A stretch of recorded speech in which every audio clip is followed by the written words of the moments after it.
এই যে বন্ধুরা, শুনছো? নতুন নতুন ভালোবাসার গল্প পেতে ও শুনতে চাইলে আমাদের আদরের ডায়েরি চ্যানেলটি সাবস্ক্রাইব করে বেল বাটনটা অন করে দিও। লাইক কমেন্ট করতে মোটেও ভুলবে না কিন্তু। ধন্যবাদ সবাইকে। পানি আমাকে বেশি আহত করছে। তোর মতো ছেলে জন্ম দিয়ে আমি অনেক বড় পাপ করেছি। তোর মতো চরিত্রহীন ছেলে আমার থাকলে আমি বিষ খাইয়ে মেরে ফেলতাম। চোখ দিয়ে কেবল নীরব অশ্রু ঝরছে। এ কান্না অনেক কষ্টের। যে মা ছোটবেলা থেকে কোনোদিন আমার গায়ে হাত তোলেনি, সে আজ আমাকে মারলো। আজ চরিত্রহীন উপাধি পেলাম। কি হয়েছে এখানে? চোখের পানি মুছে তাকিয়ে দেখলাম ছোট বোন। তুই এক্ষুনি আমার চোখের সামনে থেকে চলে যা। যা, চলে যা, আর কোনোদিন আমার সামনে আসবি না। আসলে আমার মরা মুখ দেখবি। এই কথাটা না বলে যদি মা বুকে দুইটা গুলিও করতো, তবুও কষ্ট পেতাম না। রুম থেকে বেরিয়ে যেতে লাগলাম। যাওয়ার সময় মায়ের মুখটা শেষবারের মতো দেখে নিলাম, আর তার পিছনে দাঁড়িয়ে থাকা রিমঝিম আর অনেকের মুখে বিজয়ের হাসি দেখতে পেলাম। রুম থেকে বেরিয়ে আসলাম, কেউ আমাকে আটকালো না। বাড়ির সবাইকে ছোট বোন আমাকে আটকাতে বলল। অনেকে আটকাতে আসে, কিন্তু মা আমাকে আটকাতে নিষেধ করে। বাড়ির গেটের সামনে দাঁড়িয়ে আছি। হ্যাঁ, বাড়ি থেকে চলে এসেছি, কিন্তু সাথে কিছুই আনিনি। মাল্টি বিলিয়নিয়ারের ছেলে এক পোশাকে বেরিয়ে এসেছি। আমার 10টা গাড়ি, 24টা বাইক, কিছুই নেইনি সাথে। সাথে মাত্র 1010 টাকা আছে। কি করব, কোথায় যাব, কিছুই জানি না। গার্লফ্রেন্ড তোমাকে ফোন দিলাম। হ্যালো তমা, হ্যাঁ বলো। কোথায় তুমি? কেন বাড়িতে? আমাকে বাড়ি থেকে বের করে দিয়েছে মা। কেন, কখন? আমি সবটা খুলে বললাম তোমাকে। তোমাকে একেবারে বের করে দিয়েছে? হুম। তোমার টাকা, জায়গা, সম্পত্তি এসব? আমি এইসব কিছুই আনিনি সাথে। কি? তাহলে আমাকে ফোন দিয়েছো কেন? ভাবলাম এই সময় তোমাকে পাশে পাওয়া যাবে, আর একটু সাহায্য পাওয়া যাবে। টাকা ছাড়া কোনো কিছুই পাওয়া যায় না, আমাকে ভুলে যাও। তুমি কি আমার টাকাকে ভালোবাসো? হ্যাঁ, না হলে কি? আমাকে আর কোনোদিন ফোন দেওয়ার চেষ্টা করবে না। বাই। বাই বলেই ফোনটা কেটে দেয় তমা। ওর এমন ব্যবহারে অনেক কষ্ট পাই। টাকার জন্য সবাই ভালোবাসে, হায় রে দুনিয়া, আর হায় রে ভালোবাসা। আমার টাকাকে ভালোবাসে বলে পাগলের মতো হাসতে থাকি আমি। রাস্তায় একটা যাত্রী ছাউনির নিচে বসে আছি আমি। বাইরে বৃষ্টি হচ্ছে। বারবার আমার মায়ের বলা কথাগুলো, রিমঝিম আর অনেকের নাটকীয় অপবাদ আর তোমার ব্যবহার, এগুলো মনে করছি বসে বসে। পকেটে এক প্যাকেট সিগারেট ছিল, একটা জ্বালিয়ে টানতে শুরু করলাম। আর কি করব তা ভাবতে থাকলাম। একবার ভাবলাম যে আত্মহত্যা করব, কারণ আমার কাছে এখন হারানোর মতো আর কিছুই নেই। আম্মু আমাকে বিশ্বাস করেনি, গার্লফ্রেন্ড ছেড়ে চলে গেল, আর হারালাম সবকিছু। কয়েকবার রোডে গেলাম গাড়ির নিচে আত্মহত্যা করার জন্য, কিন্তু পরক্ষণেই আবার ভাবলাম যে আমি মরবো কেন? আমি কি কোনো দোষ করেছি? আমাকে তো ফাঁসানো হয়েছে, আমার নামে মিথ্যা অপবাদ দেওয়া হয়েছে, আমার সবকিছু আমার থেকে কেড়ে নেওয়া হয়েছে। আমিও তাদের সবাইকে দেখিয়ে দিব যে আমি তাদেরকে ছাড়াও বাঁচতে পারি। আর বাকি রইল টাকা, সেটা কামাতে আর কতক্ষণ? সারা রাত যাত্রী ছাউনিতেই নির্ঘুম অভুক্ত সিগারেট টানতে টানতে কাটিয়ে দিলাম। সকালে উঠে মসজিদে গিয়ে নামাজ পড়ে নিয়ে একটা হোটেলে ঢুকে হালকা নাস্তা সেরে বেরিয়ে পড়লাম। আমাকে যে করেই হোক একটা কাজ জোগাড় করতে হবে। আমি আসার সময় কিছুই আনিনি সাথে, আর যে কোনো অফিসে কাজ করতে গেলে প্রয়োজন সার্টিফিকেট। তাই আমি ভার্সিটিতে গেলাম প্রয়োজনীয় সকল কাগজপত্র তুলে আনতে। দুপুর থেকে আমি এই পর্যন্ত প্রায় 34টার বেশি অফিসে ঘুরে এসেছি কাজের জন্য, কিন্তু কোনো কোম্পানি লোক নিচ্ছে না, নিলেও কোনো না কোনো বাহানায় না করে দিচ্ছে। রাস্তার সাইডে বসে আছি, হঠাৎ একটা গাড়ির সাইরেনের আওয়াজ শুনতে পেলাম। আমার সামনে একটি গাড়ি সাইড হলো। গাড়ির কাছ নামিয়ে একজন আমাকে ডাকছে। আমি চেহারা ভালো করে দেখতে পাচ্ছিলাম না, তাই সামনে গেলাম। যা দেখলাম তা আশা করিনি। আমার ছোটবেলার বন্ধু, কলেজ ফ্রেন্ড সৌরভ। কিরে দোস্ত, তুই এখানে কি করিস? তোদের বাসায় গিয়েছিলাম, জিজ্ঞেস করলাম তোর কথা, যে বলল তুই নাকি মরে গেছিস। আর বলিস না দোস্ত, জীবনটা বেদনার, অনেক বড় কাহিনী, তোকে পরে এক সময় বলবো। এখানে এসেছিলাম চাকরির জন্য। তুই চাকরি করবি কেন? তোর কি টাকার অভাব পড়েছে? আরে বললাম না, অনেক বড় কাহিনী, তোকে পরে বলবো। তুই যদি কাজ করতে চাস তাহলে আমাদের কোম্পানিতেই চাকরি করতে পারিস। না দোস্ত, এটা কেমন দেখায়? যেমন খুশি তেমন দেখাক, আমি চাই না যে তুই রাস্তায় রাস্তায় চাকরির জন্য করবি। আচ্ছা যা, তোর অফিসে চাকরি করব, কিন্তু আমার যোগ্যতা অনুযায়ী। আচ্ছা নে চল, গাড়িতে ওঠ। সৌরভের সাথে গাড়িতে উঠে পড়লাম। সৌরভদের অনেক বড় ব্যবসা, কিন্তু আমাদের তুলনায় কিছুই না। অফিসে ওর সাথে ঢুকে পড়লাম।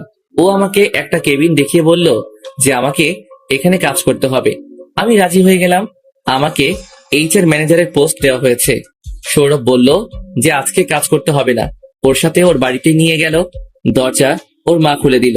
বীর বাবাজি আজ কি মনে করে আমাদের বাড়িতে পায়ের ধুলো পড়লো? আরে আন্টি, কি বলেন না, আমার আবার পায়ের ধুলো। আরে বাবা, তুই তো আসিস না, সেই গত মাসে একবার এসেছিলি। তোর মা বাবা সবাই ভালো আছে? মানে? আরে মা, ওকে কি গেটেই দাঁড় করিয়ে রাখবে নাকি ভিতরে আসতে দেবে?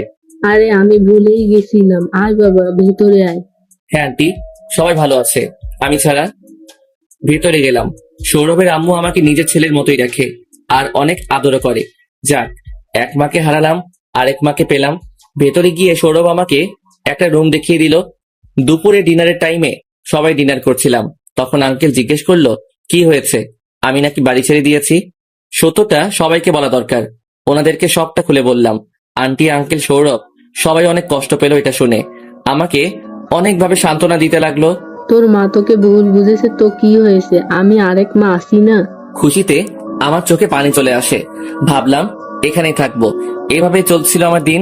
অফিস, বাড়ি আর সৌরভ, এদের নিয়ে আমার জীবন এভাবে চলে গেল কয়েক মাস। কিছু টাকা জমিয়ে ফেলেছিলাম।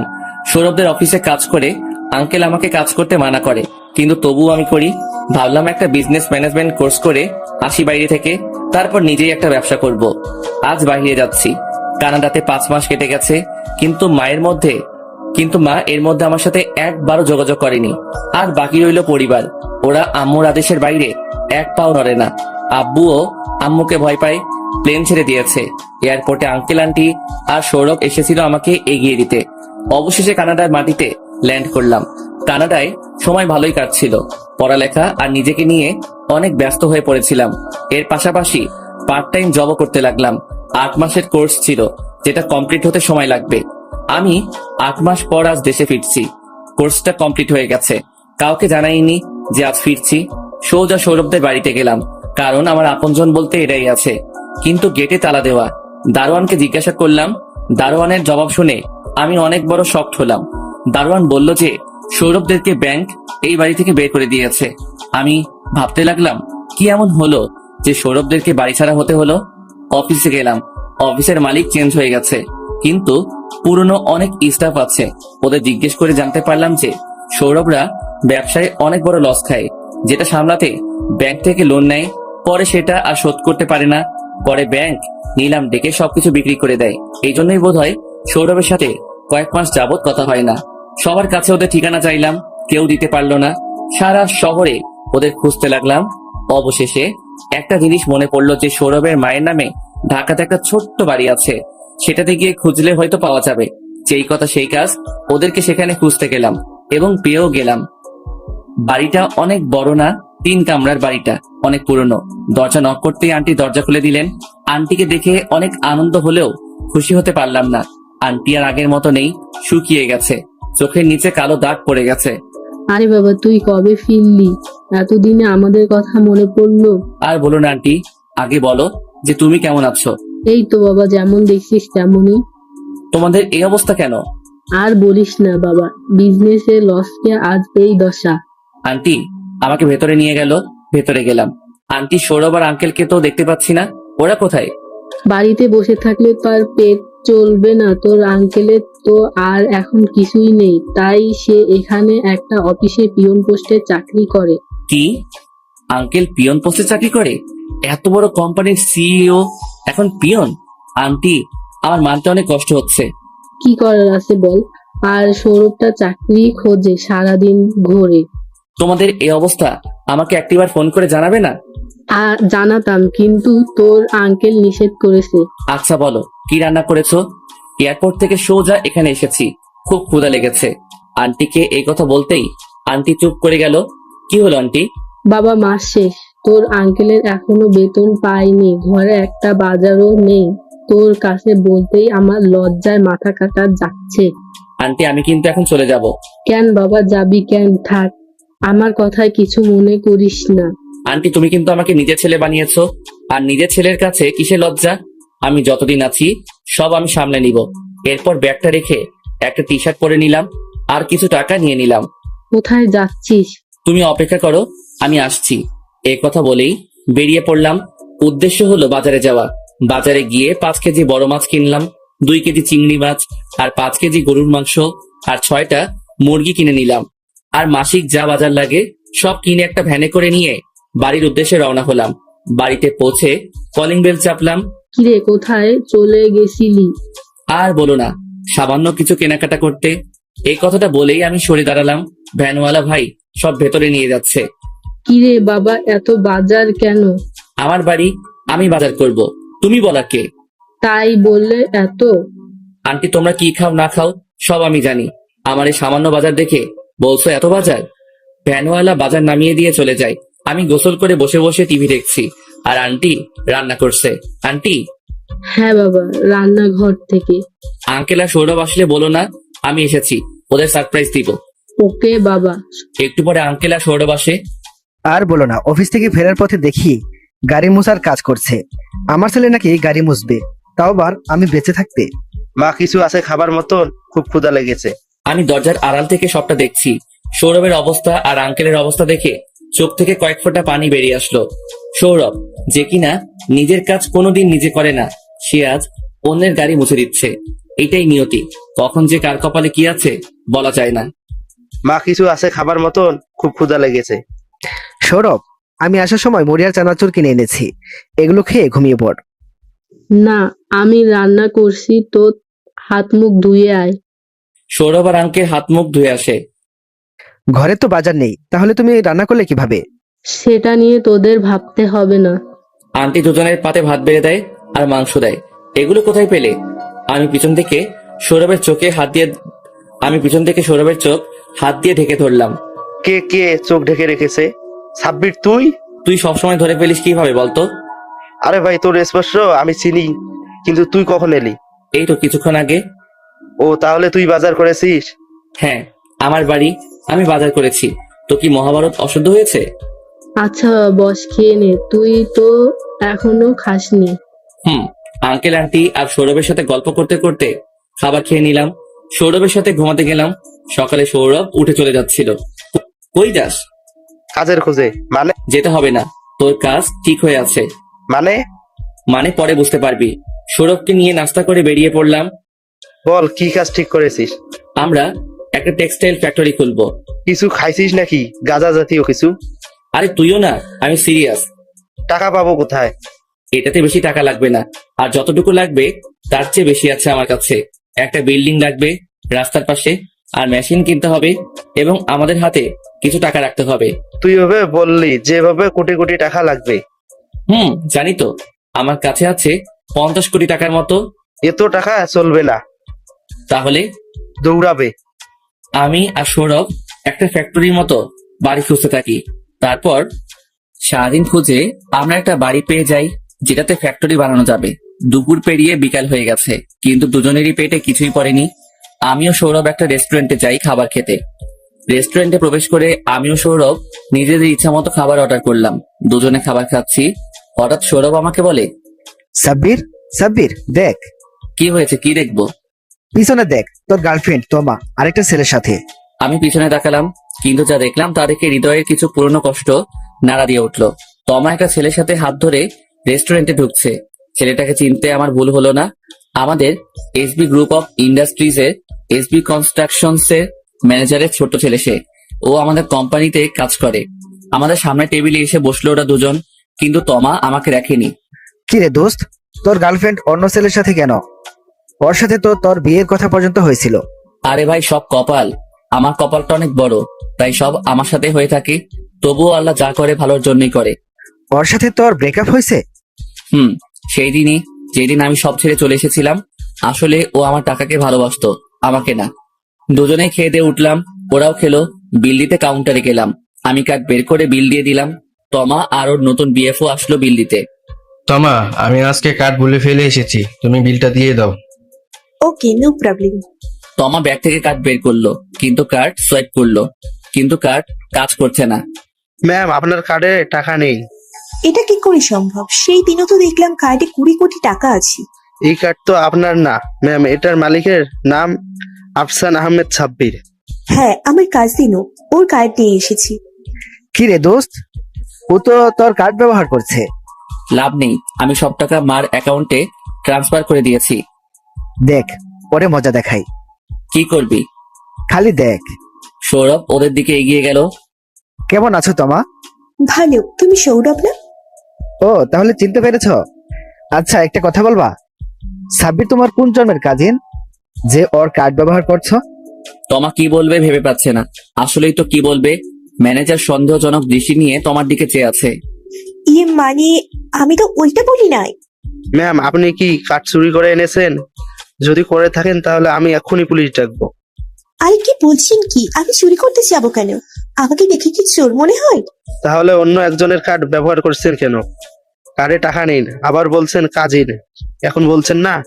আসলে হয়েছে কি, আমি দূর থেকে সব দেখছিলাম আর অনেক মজা লাগছিল। দেখি কি হয় শেষ পর্যন্ত।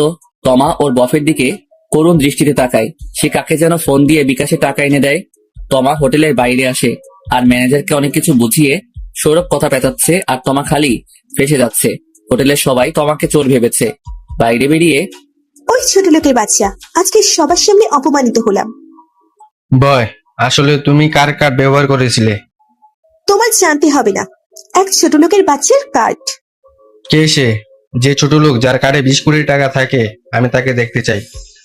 হুম হুম হুম, আমি সেই ছোট লোক। ওদের সামনে চলে গেলাম। ছেলেটি বোধহয় আমাকে চিনতে পেরেছে, তাই সালাম দিল। আরে স্যার, আপনি? হ্যাঁ, আমি সেই ছোট লোক। স্যার, আপনি এসবি গ্রুপের সিইও রাফসান আহমেদ সাব্বির না? অনেকটা অবাক হয়ে জিজ্ঞাসা করলো। আমি হ্যাঁ সূচক মাথা নাড়ালাম। আরে তুমি কেমন মেয়ে যে স্যারের মতো মাল্টি মিলিয়নিয়ারকে ছোট লোক বলো? আর স্যারের যা আছে উনি ইশারা করলে তোমার মতো এমন হাজার হাজার মেয়ে লাইনে দাঁড়িয়ে থাকবে। থাক আর বলতে হবে না। ওর থেকে সাবধানে থেকো। যতক্ষণ টাকা আছে ততক্ষণ ভালোবাসা পাবা। টাকা শেষ হলেই ভালোবাসা উড়ে খুশ হয়ে যাবে। তমা মাথা নিচু করে দাঁড়িয়ে আছে। কি বলবে? কিছু তো বলার নাই। আর তমা, টাকাগুলো আমি বের করে নিয়েছি। তোমাকে অপমানিত করার জন্য দুঃখিত। আর এই নাও, 500 টাকা ভাড়া দিয়ে বাড়িতে চলে যাও। এই ছেলে হয়তো একটু বাদে তোমাকে ছেড়ে চলে যাবে। এই বলে সেখান থেকে চলে আসলাম। আসলে তোমাকে আমি কলেজে থাকতে বার্সেলোনায় পছন্দ করেছিলাম। আমার ছোটবেলার অনেকটা সময় সেখানে কেটেছে। তখন ওকে প্রথম দেখাতেই ভালোবেসে ফেলেছিলাম। ওকে প্রপোজ করেছিলাম, ও অ্যাকসেপ্ট করে নিয়েছিল। আসলে ওর ভালোবাসা ছিল আমার বিলাসিতা আর টাকার প্রতি, আমার প্রতি না। আজকে মনটা অনেক হালকা লাগছে। সৌরভ আর আমি বেরিয়ে গেলাম একটা অটোতে করে। বাড়িটা কিনতে হলে 25 কোটি টাকা লাগবে। আমরা বলেছি কালকে যাব এবং ফুল পেমেন্ট করে দিব। আমার অ্যাকাউন্টে আছে 50 কোটি টাকার মতো। কিছুটা এই কয়দিনে ইনকাম করেছি আর বাকিটা আমার স্কলারশিপের টাকা। আমার বাবার 1 টাকাও আমি এখন পর্যন্ত খরচ করিনি। বাড়ি থেকে বেরিয়ে যাওয়ার পর থেকে বাড়িতে চলে গেলাম। সেখানে আঙ্কেল আন্টি বিষয়টা বললাম। ওনারা আমাকে সাপোর্ট করলো। আঙ্কেল আন্টির জন্য কিছু শপিং করে নিয়েছিলাম আর আমার আর সৌরভের জন্য। রাতে আন্টি খিচুড়ি রান্না করলো। অনেক ফাইন হয়েছিল খিচুড়িটা। মা আমাকে প্রায় খিচুড়ি রান্না করে খাওয়াতো। মাকে অনেক মিস করছি। সেই কবে দেখেছিলাম মাকে, আর দেখিনি। জানি না কেমন আছে, তবে দোয়া করি যেন ভালো থাকে। আর রিমঝিম আর অনেককে আমি কোনোদিন ক্ষমা করতে পারবো না। এমনটা না যে বাড়ি ছেড়ে সম্পত্তি ছেড়ে থাকতে হচ্ছে বলে আমি ওদের প্রতি রেগে আছি। আমার অ্যাকাউন্ট, বাবার অ্যাকাউন্ট, সব অ্যাকাউন্টও আমার নামে, যা সম্পত্তি ছিল সব আমার নামেই আছে। কিন্তু মা যেহেতু আমাকে বাড়ি থেকে বের করে দিয়েছে, তাই আমি ওই টাকা আর সম্পত্তির দিকে হাত বাড়াইনি। ওদের প্রতি আমার রাগ, কারণ ওরা আমাকে মায়ের নজরে খারাপ বানিয়েছে। আর ওদের জন্যই আমি এতদিন মায়ের আর বাবার স্নেহ থেকে বঞ্চিত। কিন্তু একটা কষ্ট আমার বুকে, মরে গেলেও থাকবে, যে মা করে আমাকে ভুল বুঝলো। এসব ভাবতে ভাবতে কখন ঘুমিয়ে গেছে মনে নেই। সকালে ঘুম থেকে উঠলাম আন্টির ডাকে। আজ দিনটা স্পেশাল, কারণ আজ আবার নতুন ব্যবসার জন্য বিল্ডিং ক্রয় করতে যাব। আন্টির হাতের পরোটা আর আলু তরকারি দিয়ে নাস্তা করলাম। সৌরভ আর আমি নাস্তা শেষে আন্টির রুমে গেলাম। আন্টি আসবো? হ্যাঁ বাবা আয়, জিজ্ঞেস করার কি আছে? আন্টির কাছে গেলাম, গিয়ে ওনার পায়ে সালাম করলাম। আরে আরে, পা ছুচ্ছিস কেন? কেন, আমি তোমার পা ছুঁয়ে দোয়া চাইতে পারি না? আরে বাবা, এই জন্য সালাম করতে হবে? আন্টি, তোমাকে আমি মায়ের সম্মান দিয়েছি, তোমাকে আমি মা ভাবি, তাই তোমাকে মা ভেবে সালামটা করলাম। আরে বোকা, আমার দোয়া সবসময় তোদের সাথে আছে। তোরা অনেক দূর যাবি, আমি দোয়া করলাম। এই নে 50 টাকা রাখ। আমার কাছে টাকা আছে তো, টাকা লাগবে না। 50 টাকা বলে নিচ্ছিস না? আরে আন্টি, তুমি তো জানো আমার কাছে টাকা আছে, তাও কেন দিচ্ছ? আর টাকাটা বড় কথা না। যদি থাকতো তাহলে তোর বিজনেসের জন্য যত টাকা লাগতো আমরা দিতাম। কথাগুলো শুনে চোখ দিয়ে পানি বেরিয়ে এলো। আসলে এই দুনিয়ায় কেউ আপনজনদেরই ঠিক মতো কদর করে না। রক্তের সম্পর্ক থাকলেও কেউ এত ভালোবাসে না। বেরিয়ে পড়লাম রাস্তায়, উদ্দেশ্য ব্যাংক। ব্যাংক থেকে টাকা তুলে তারপর বাড়ির মালিকের থেকে বাড়িটা কিনতে হবে। ব্যাংকে বসে টাকা তুললাম 38 কোটি। এই টাকায় দাবি করেছে বাড়ির মালিক। আর বাড়িটা মানে যে প্রপার্টিটা আমরা কিনবো সেটা ইন্ডাস্ট্রিয়াল কাজের জন্য একেবারে পারফেক্ট। আর অনেকটা জায়গা জুড়ে আমরা চাইলে পরে নতুন বিল্ডিং করে ফ্যাক্টরিও বানাতে পারবো। উনি আমাদের ওনার বাড়িতে যেতে বলেছেন। ওনার বাড়িটা শহর থেকে অনেক ভেতরে, অনেক নিরিবিলি, রাস্তা দিয়ে যেতে হচ্ছে, তার উপর এতগুলো টাকা। সিএনজি দিয়ে যাচ্ছিলাম, কিন্তু হঠাৎ সিএনজি ওয়ালা গাড়ি থামিয়ে দিল আর কিছু লোক ছুরি ও বন্দুক নিয়ে আমাদেরকে ঘিরে ধরলো। এই ভাই, আপনি এখানে গাড়ি থামালেন কেন? আর ওনারাই বা কারা? তোর প্রশ্নের কোনো জবাব দিতে পারবো না। সেই ব্যাংক থেকে তোকে ফলো করছি, তোর ব্যাগ দেখে মনে হচ্ছে কোটি টাকার মতো আছে, তাই এখানে নিয়ে আসলাম। ভাই দয়া করে এমন করবেন না, অনেক কষ্টের টাকা, একটা কাজের জন্য নিয়ে যাচ্ছি, এমন করবেন না ভাই। কান্নাকাটি করে লাভ নাই, আমি তোর কোনো জন্মের ভাই লাগি না, তাই আমার কাছে আকতি মিনতি করে কোনো লাভ নেই। আমাদের বন্দুক দেখিয়ে গাড়ি থেকে নামালো ওরা, মনে হচ্ছে ছিনতাইকারী। গাড়ি থেকে নামিয়ে ওরা টাকার ব্যাগটা কেড়ে নিল। এতগুলো বন্দুক আর চুরির সামনে আমাদের হিরোগিরি চলবে না। আমরা কোনো সিনেমার হিরো না যে ডিসুম ডিসুম ফাইট করব। ওরা আমাদের নামিয়ে বেঁধে ফেলে চলে গেল টাকা নিয়ে। আসলে অভাগা যেদিকে চায় সাগর শুকিয়ে যায়, সে অবস্থায় আমাদের একে তো এত কষ্ট, দুঃখের মাঝে একটা স্বপ্ন দেখতে শুরু করেছিলাম, সেটাও মুহূর্তে শেষ হয়ে গেল। রাস্তায় ঘন্টাখানেক পড়েছিলাম, পড়ানোর চেষ্টায় বাঁধন খুলতে সফল হলাম। রাস্তায় বসে বসে ভাবছিলাম কি করা যায়। চোখ দিয়ে টপ টপ করে পানি ঝরছিল, সৌরভ কান্না করছিল বাচ্চাদের মতো। ও আর আমি যে স্বপ্ন দেখছিলাম সেটা তার কোনোদিন হয়তো সম্ভব হবে না। দোস্ত, ওই লোকটা তো আমাদের আশায় বসে আছে। হ্যাঁ চল, ওনাকে বলে আসি যে আমরা প্রপার্টিটা কিনতে পারবো না। বাড়িটা বিশাল, মনে হচ্ছে বিয়ে বাড়ি হবে।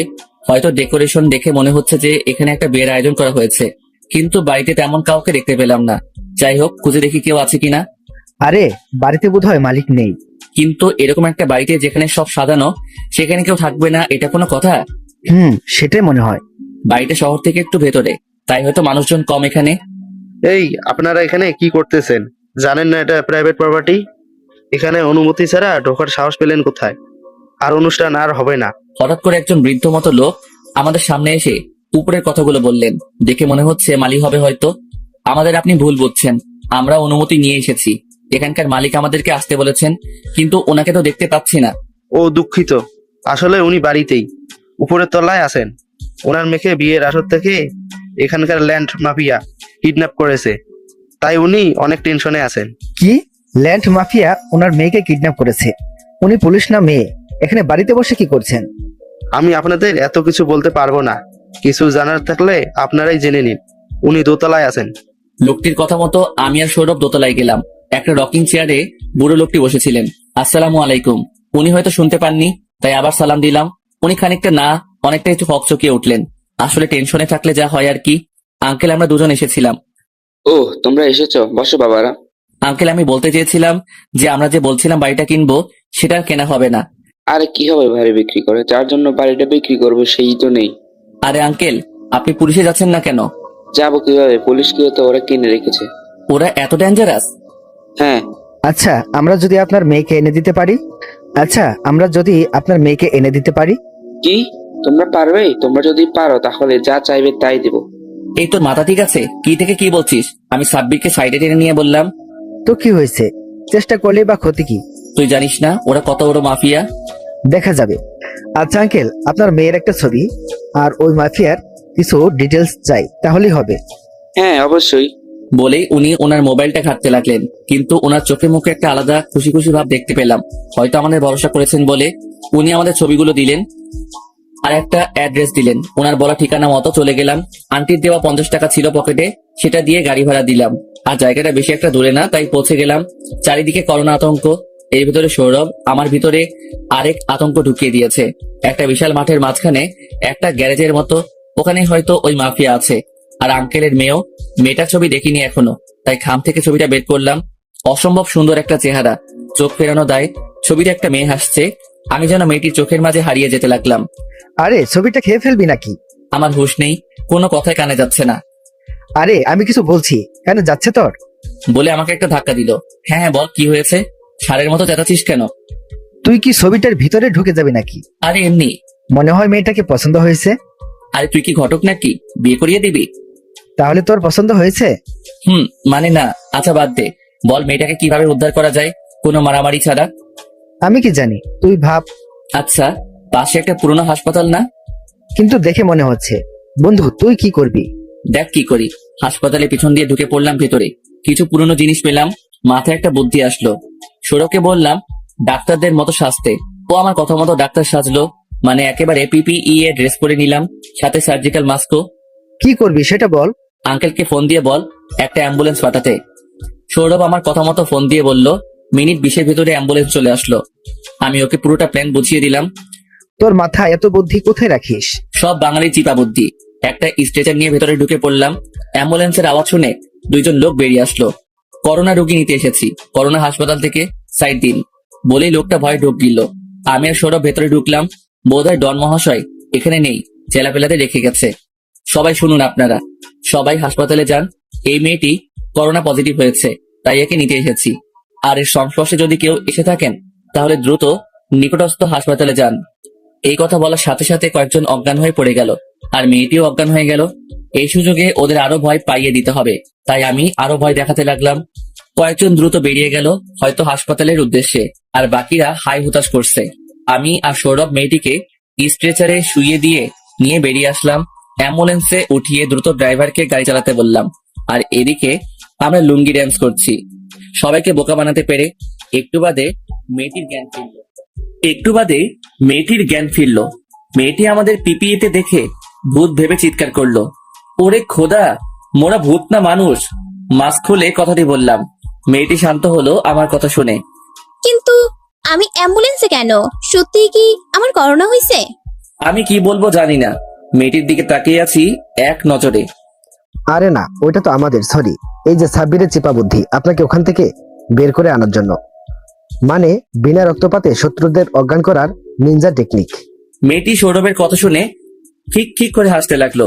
ওর হাসি দেখে আমি ঘায়েল, এরকম সুন্দর করে কেউ হাসতে পারে আজ জানলাম। এই যে মিস্টার, আপনি এভাবে চেয়ে আছেন কেন?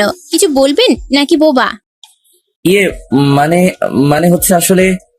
থাক, তোকে আর বলতে হবে না, আমি বলছি। আসলে ও একটু লাজুক তো, তাই কথা কম বলে। ও আচ্ছা, তো আপনারা আমাকে বাঁচালেন কেন? সৌরভ ওকে বলল কিভাবে ওর বাবার কথা শুনে আমরা এসেছি সেটা। এর মধ্যে আমরা মেয়েটির বাড়িতে চলে এসেছি। অ্যাম্বুলেন্সটা সোজা বাড়িতে ঢুকে গেল।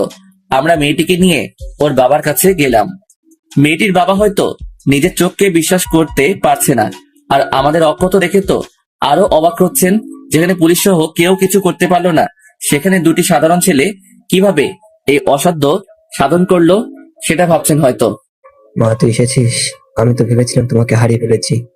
আব্বু, তোমার লোকেরা যে এত বুদ্ধিমান সেটা নিজের চোখে না দেখলে বিশ্বাস করব না। তো ইয়াংম্যান, তোমরা কিভাবে ওকে আনলে? সৌরভ সবটা বললো ওনাকে। সবটা বলার পর উনি মাটিতে গড়াগড়ি খাচ্ছেন হাসতে হাসতে। একটু আগে যার মুখে কোনো হাসির চিহ্ন ছিল না, সে এখন হাসতে হাসতে মাটিতে গড়াগড়ি খাচ্ছে। তোমার বন্ধুর প্রশংসা করতে হবে, তো বলো এর বিনিময়ে তোমরা কি চাও? তোমরা যা চাবে তাই দিব। বেশি কিছু না আপনার। সৌরভ হয়তো কিছু বলতে চাইছিল, কিন্তু ওকে থামিয়ে দিয়ে আমি বলতে লাগলাম, আঙ্কেল, আমাদের কিছুই লাগবে না। আপনার মেয়ের জীবন বাঁচাতে পেরেছি, এটাই আমাদের অনেক বড় পাওয়া। এর থেকে বেশি কি চাওয়া থাকতে পারে? আর আপনার কাছে কিছু চেয়ে আমরা এর বিনিময় করতে পারবো না। মেয়েটি সহ ওর বাবা আমার দিকে ক্যাবলা কান্তের মতো চেয়ে আছে। এরকম হওয়াটাই স্বাভাবিক, কেননা এরকম ধনী মেয়ের জীবনের বিনিময়ে যে কেউ অনেক বড় কিছু চাইবে। কিন্তু সেখানে আমার এরকম উত্তর শুনে ওনারা হয়তো অবাক হয়েছেন। এটা কি করে হয়? তোমরা আমার মেয়ের জীবন বাঁচালে আর কিছু নিবা না?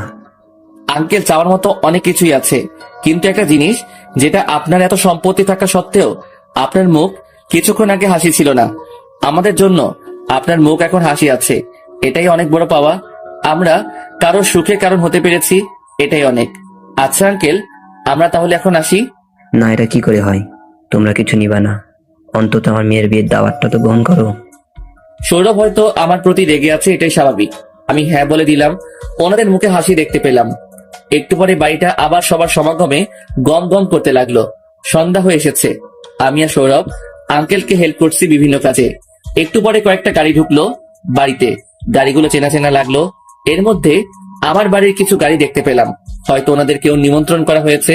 এটা আমার জন্য সুবিধাজনক না, কারণ আমি চাই না যে ওনারা কেউ, বিশেষ করে আমার মা, খালা, এনারা কেউ আমাকে দেখুক। আমি সৌরভকে সবটা বললাম। সৌরভ আমাকে নিয়ে চলে যেতে চাইলো। আমি ওর সাথে বেরিয়ে যেতে চাইলাম, কিন্তু পারলাম না। আঙ্কেল দেখে ফেললো আর আমাকে কাজে ব্যস্ত করে দিল। এখন যেতে চাইলেও পারছি না। গাড়িগুলো সব কয়টা বিশাল বাগানের একপাশে পার্কিং করা হলো, আর গাড়ি থেকে একে একে সবাই বেরিয়ে এলো। খালা, মা, বাবা, চাচা সবাইকে দেখতে পেলাম। অনেক আর রিমঝিমকে ছাড়া আর বরবেশে চেহারা ফুল দিয়ে ঢাকা একটা ছেলেকে দেখতে পেলাম। সেটা কে আমি জানি না। সবাই প্যান্ডেলের দিকে এগিয়ে গেলে আঙ্কেল ওনাদেরকে বরণ করে নিলেন। আমি সাইডে থেকে সবটা দেখছিলাম। মাকে দেখতে পেলাম। অনেকদিন পর সাথে বাবাকেও। মাকে দেখে চোখের পানি আর বাদ মানল না, টপ টপ করে ঝরতে লাগলো। আসলে বুকে জমা সব অভিমান ঝরে পড়ছে। সৌরভ আমাকে আবার চলে যেতে বলল, কিন্তু আমি ওকে না করলাম। এখানে থাকলে তো আন্টি আঙ্কেল তোকে দেখে ফেলবে। দেখবে না বলে মুখে রুমাল বেঁধে নিলাম মাস্কের মতো করে। এতে কেউ সন্দেহ করবে না, কারণ চারিদিকে করোনা ভাইরাস। সৌরভও একই জিনিস করলো। একটু বাদে কাজে চলে আসলেন, কিন্তু তার আগেই খালা আর খালু তাড়াহুড়ো করে বেরিয়ে গেল। কি হলো বুঝলাম না। আমাদের বাড়ির আরো অনেকেই গেল। সবার চেহারায় একটা আতঙ্ক দেখতে পেলাম। কি হয়েছে সেটা আমি জানি না। বিয়ে বাড়িতে এখন কেবল আম্মু, আব্বু আর চাচা চাচি সহ বাড়ির কিছু ছেলে মেয়েরা আছে। সৌরভকে সেখানে পাঠালাম দেখার জন্য কি হয়েছে। যা ভাই দেখতো একটু কি হয়েছে, আমার খুব টেনশন হচ্ছে। ওকে ভাই, তুই চিন্তা করিস না, আমি গিয়ে দেখছি কি হয়েছে। সৌরভ গিয়ে আম্মুর সাথে দেখা করলো। আসসালামু আলাইকুম আন্টি, কেমন আছেন? আরে সৌরভ যে, বাবা কেমন আছো তুমি? এই তো আন্টি, আল্লাহ যেমন ডাকছে তেমনই। কিন্তু আপনারা এখানে কি করছেন? আজ অনিকের বিয়ে, তাই এখানে এসেছি। অনেকের বিয়ে এই কথাটি শুনে সৌরভ অনেক অবাক হয়, কারণ অনেক তো রিমঝিমকে ভালোবাসতো। তাহলে আবার অনেকের বিয়ে মানে? অনিকের বিয়ে কোথায়? কেন, এই যে প্যান্ডেল, এটা তো অনিকের বিয়ের জন্যই। এর মানে এই বিয়ে অনিকেরই? হ্যাঁ, অনিকেরই বিয়ে। তুমি এখানে কেন, আর এই বিয়েতেই বা কি করছো? সৌরভ সত্যিটা বলতে পারবে না, তাই মিথ্যা বলল যে যার মেয়ের বিয়ে ওনার সাথে সৌরভের ভালো সম্পর্ক, তাই দাওয়াত দিয়েছে। ও আচ্ছা। আন্টি, আপনাদের বাড়ির অনেককে দেখলাম চলে যেতে, কি হয়েছে, কোনো সমস্যা? বাবা কি বলবো আর, তুমি কাছের লোক, তোমাকে তার মিথ্যা বলতে পারবো না। বাড়িতে সমস্যা হয়েছে, রিমঝিম আত্মহত্যা করেছে। রিমঝিম আত্মহত্যা করেছে কেন? বলো না বাবা, আমরা জানি না। সেই জন্য ওর মা বাবা আরো কয়েকজন গেছে ওকে হাসপাতালে দেখতে। কেন আত্মহত্যা করেছে সেটা কি জানতে পারি? কি জানি বাবা, তুমি হয়তো জানো। সাব্বিরকে অনেক আর ওর জন্য বাড়ি থেকে বের করে দিয়েছে। সাব্বিরের নামে মিথ্যা অপবাদ দিয়েছে। তারপর আর কি, সেই দিন রিমঝিমের বিয়ে ছিল, কিন্তু যখনই বিয়েটা হতে যাচ্ছিল তখনই রিমঝিম মাথা ঘুরে পড়ে যায়। আর তারপর ডাক্তার এসে বলে যে রিমঝিম প্রেগনেন্ট। তারপর বিয়েটা ভেঙে যায়। তো বাচ্চার বাবাকে? সাব্বির। কি কি সব যাতা বলছেন? হ্যাঁ বাবা, ওকে যখন জিজ্ঞাসা করা হয় তখন ও এটাই বলে। আমারও বিশ্বাস করতে পারিনি, কিন্তু ওর কথা তো আর ফেলে দেওয়া যায় না।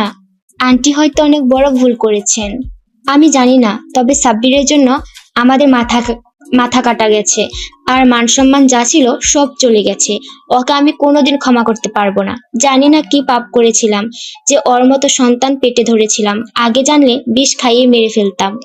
সৌরভ হঠাৎ করে হা হা করে হাসতে থাকে অনেক জোরে। কি হয়েছে সৌরভ, তুমি হাসছো কেন? এমনি আন্টি, আমি আসছি, ভালো থাকবেন। আল্লাহ সবাইকে ভালো রাখুক, অনিক, রিমঝিম সবাইকে। মানে কিছু না। এই কথা বলেই সৌরভ চলে আসে। একটু সামনে আসতে দেখতে পাই আমি দাঁড়িয়ে আছি। এমন দূরত্বে দাঁড়িয়ে আছি যেখান থেকে সবটা শোনা যায়। দোস্ত, আসলে হয়েছে কি? থাক আর বলতে হবে না, যা যা বলেছে সব শুনেছি। আর আজ থেকে আমি এতিম, তুই আন্টি আঙ্কেল ছাড়া কেউ নেই। সবাইকে ঘৃণা করি আমি। দেখ দোস্ত, তোর জায়গায় থাকলে এতক্ষণ আমি বেঁচে থাকতাম কিনা তাও জানি না। তবে একটা কথা বলি, তুই হার মানিস না কখনো। আল্লাহ তোর পরীক্ষা নিচ্ছেন। নিশ্চয় তোর জন্য ভবিষ্যতে ভালো কিছু আছে। আমি সৌরভের কথায় মাথা নাড়ালাম। হয়তো ও যা বলেছে সেটাই ঠিক। মার মুখে আমার নামে বলা কথাগুলো তখন থেকে আমার কানে বাড়ি খাচ্ছে। কিভাবে একজন মা তার সন্তানকে নিয়ে এরকম বলতে পারে? আমি তো কোনো দোষ করিনি, তাহলে কেন এমন ব্যবহার আমি বারবার পেয়ে যাচ্ছি? যেই মা আমাকে পেটে ধরে নিজের গর্ভকে কলঙ্ক দিচ্ছে, সেই একদিন আমাকে নিয়ে গর্ব করবে। আর বাকি রইল রিমঝিম আর অনেক, ওদের ব্যবস্থা আল্লাহ তাআলা করবেন। ওরা একটা নিষ্পাপ ছেলের গায়ে কলঙ্কের তীর মেরেছে, যেটার বিষক্রিয়ায় ওরাই ঘায়েল হবে। বিয়ের সময় হয়ে এসেছে। কাজী সাহেব অনেকক্ষণ ধরে অপেক্ষা করছেন। অনেকের স্বাক্ষর নেওয়া হয়ে গেছে, এখন মেয়েটি স্বাক্ষর নিতে যাবে। কাজী সাহেব, মেয়েটি স্বাক্ষর নেওয়া হচ্ছে, মানে মেয়েটিকে দিয়ে কবুল বলানো হচ্ছে। কি আজব তাই না? একটা ছেলে একটা নয়, বরং অনেক মেয়ে জীবন নিয়ে খেলা করার পরেও সোনার ছেলে হয়ে ঘুরে বেড়াচ্ছে। আর এদিকে আমি কিছু না করেই অপরাধীর মতো সাজা ভোগ করছি।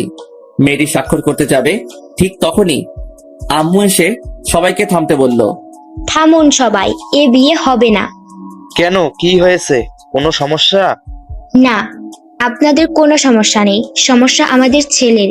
এই ছেলে আপনার মেয়েকে বিয়ে করার যোগ্যতা রাখে না। এর বউ বাচ্চা সব আছে, যেটা আমরা জানতাম না, মাত্র জানতে পারলাম। তাই আমরা চাই না যে ও আপনার মেয়ের জীবন নষ্ট করুক। আম্মু কি বলছে সব আমার মাথার উপর দিয়ে যাচ্ছে। এটা শুধু আমার ক্ষেত্রে না, সবার ক্ষেত্রেই। সবাই অবাক হয়ে গেছে আম্মুর কথা শুনে। সবচেয়ে বেশি অবাক হয়েছে অনিক, কারণ ও ভাবতে পারিনি এইভাবে ওর মুখোশটা সবার সামনে আম্মু এভাবে খুলে দিবে। এটা দেখে আমিও অবাকের চরম পর্যায়ে আছি। চাচা এসে অনিকের সামনে দাঁড়ালো আর ঠাস ঠাস ঠাস ঠাস করে কয়েকটা চর বসালো অনিকের গালে। জানোয়ার, এই জন্যই তোকে এত আদর যত্ন করে লালন পালন করেছিলাম। তোকে আমার ছেলে বলে পরিচয় দিতে ঘৃণা আসছে। অনিক চোরে ধরা পড়ে যাওয়ার পর মুহূর্তে যেরকম মুখ করে সেইভাবেই দাঁড়িয়ে আছে। সৌরভ এসে আমাকে জিজ্ঞাসা করতে লাগলো যে, কি রে ভাই, কি হলো? হঠাৎ করে পুরো খেলাটাই তো উল্টে গেল অনিকের। আমিও সেটাই ভাবছি। এইদিকে মেয়েটির বাবা বিয়ে ভেঙে যাওয়ায় মাথায় হাত দিয়ে বসে পড়েছেন। তিনি যেন হাত ছেড়ে বাঁচলেন।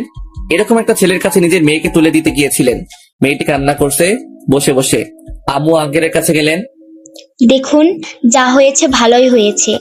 আপনি এগুলো শোনার পর কখনো আপনার মেয়েকে ওর মতো ছেলের হাতে তুলে দিতে পারেন না।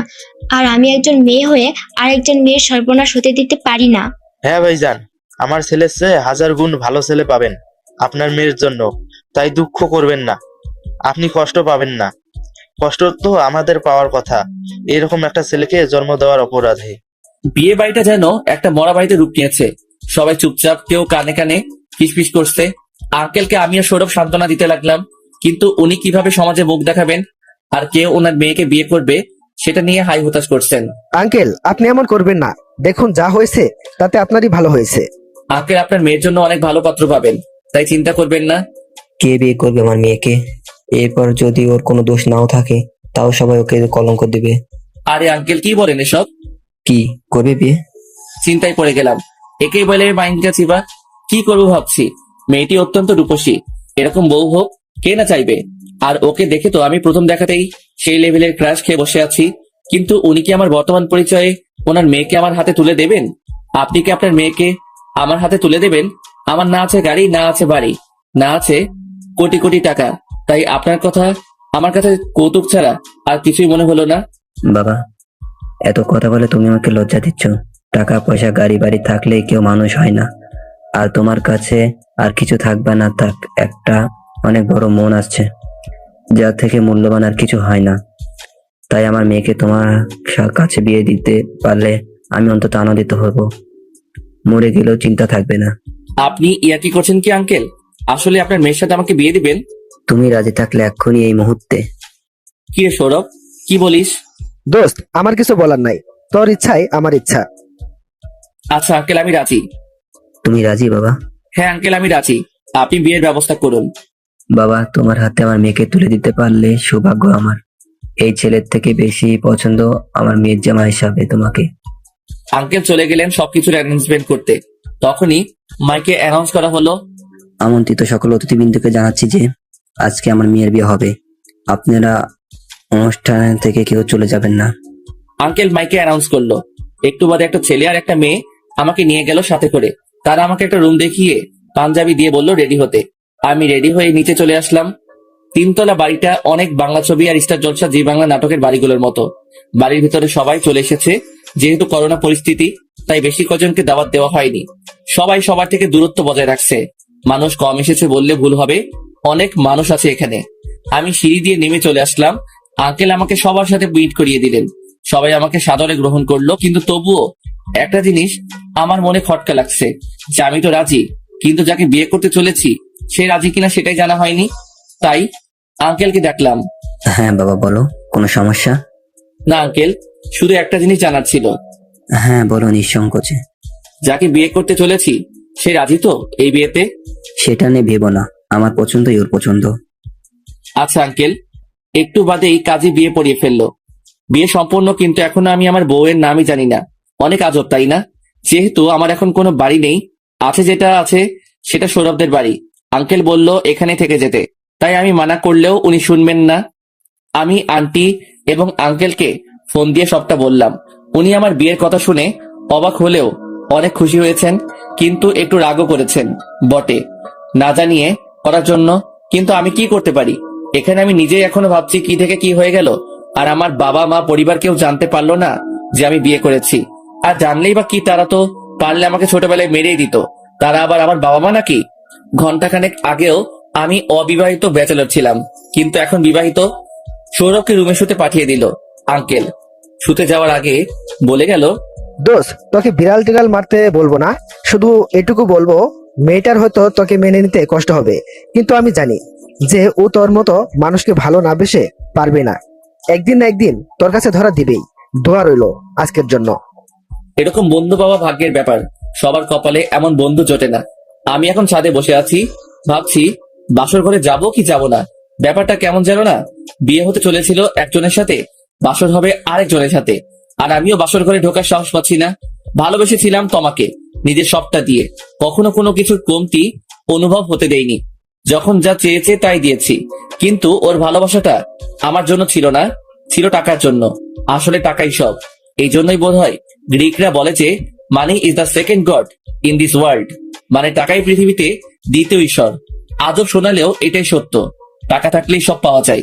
এইসব আকাশ পাতাল ভাবতে ভাবতে হঠাৎ অনুভব করলাম গায়ে পানি পড়ছে। চারিদিকে তাকিয়ে বুঝতে পারলাম হালকা বৃষ্টি হচ্ছে। এখানে বসে থাকলে ভিজে যাব, আর ভিজলেই জ্বর আসবে, যেটা আমি একদম চাই না।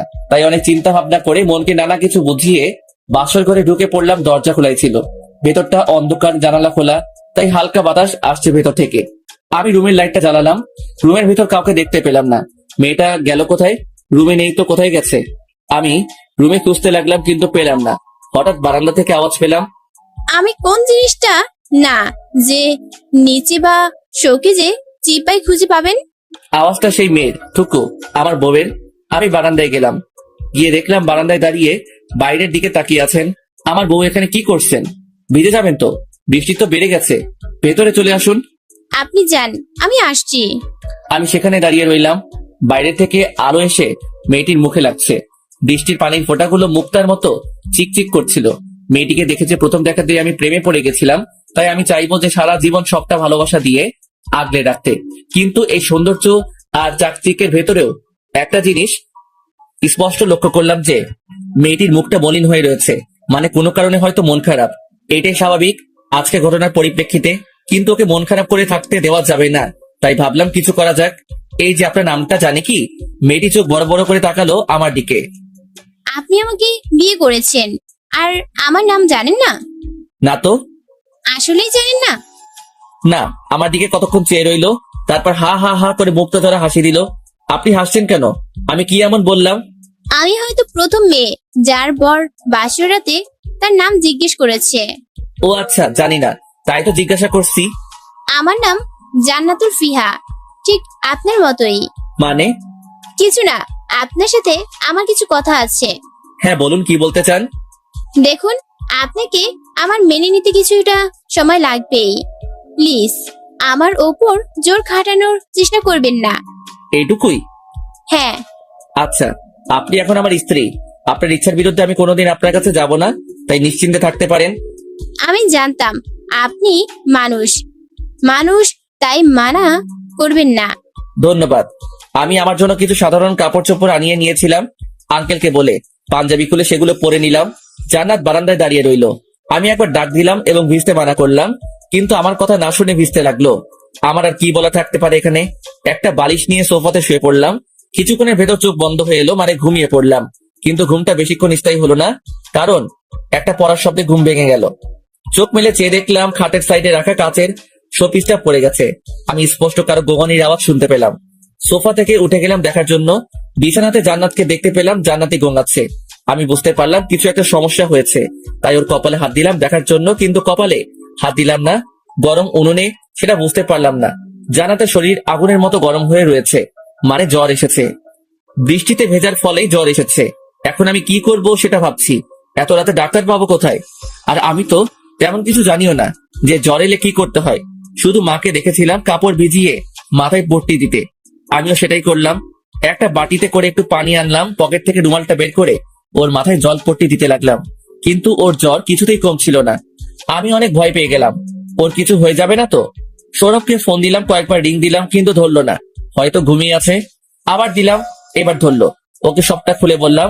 ও বলল যে কয়েকটা কাঁথা দিয়ে শরীর মুড়ে দিতে, এতে করে শরীর ঘাম দিয়ে জ্বর চলে যাবে, এতে করে শরীর ঘাম দিয়ে জ্বর চলে যাবে।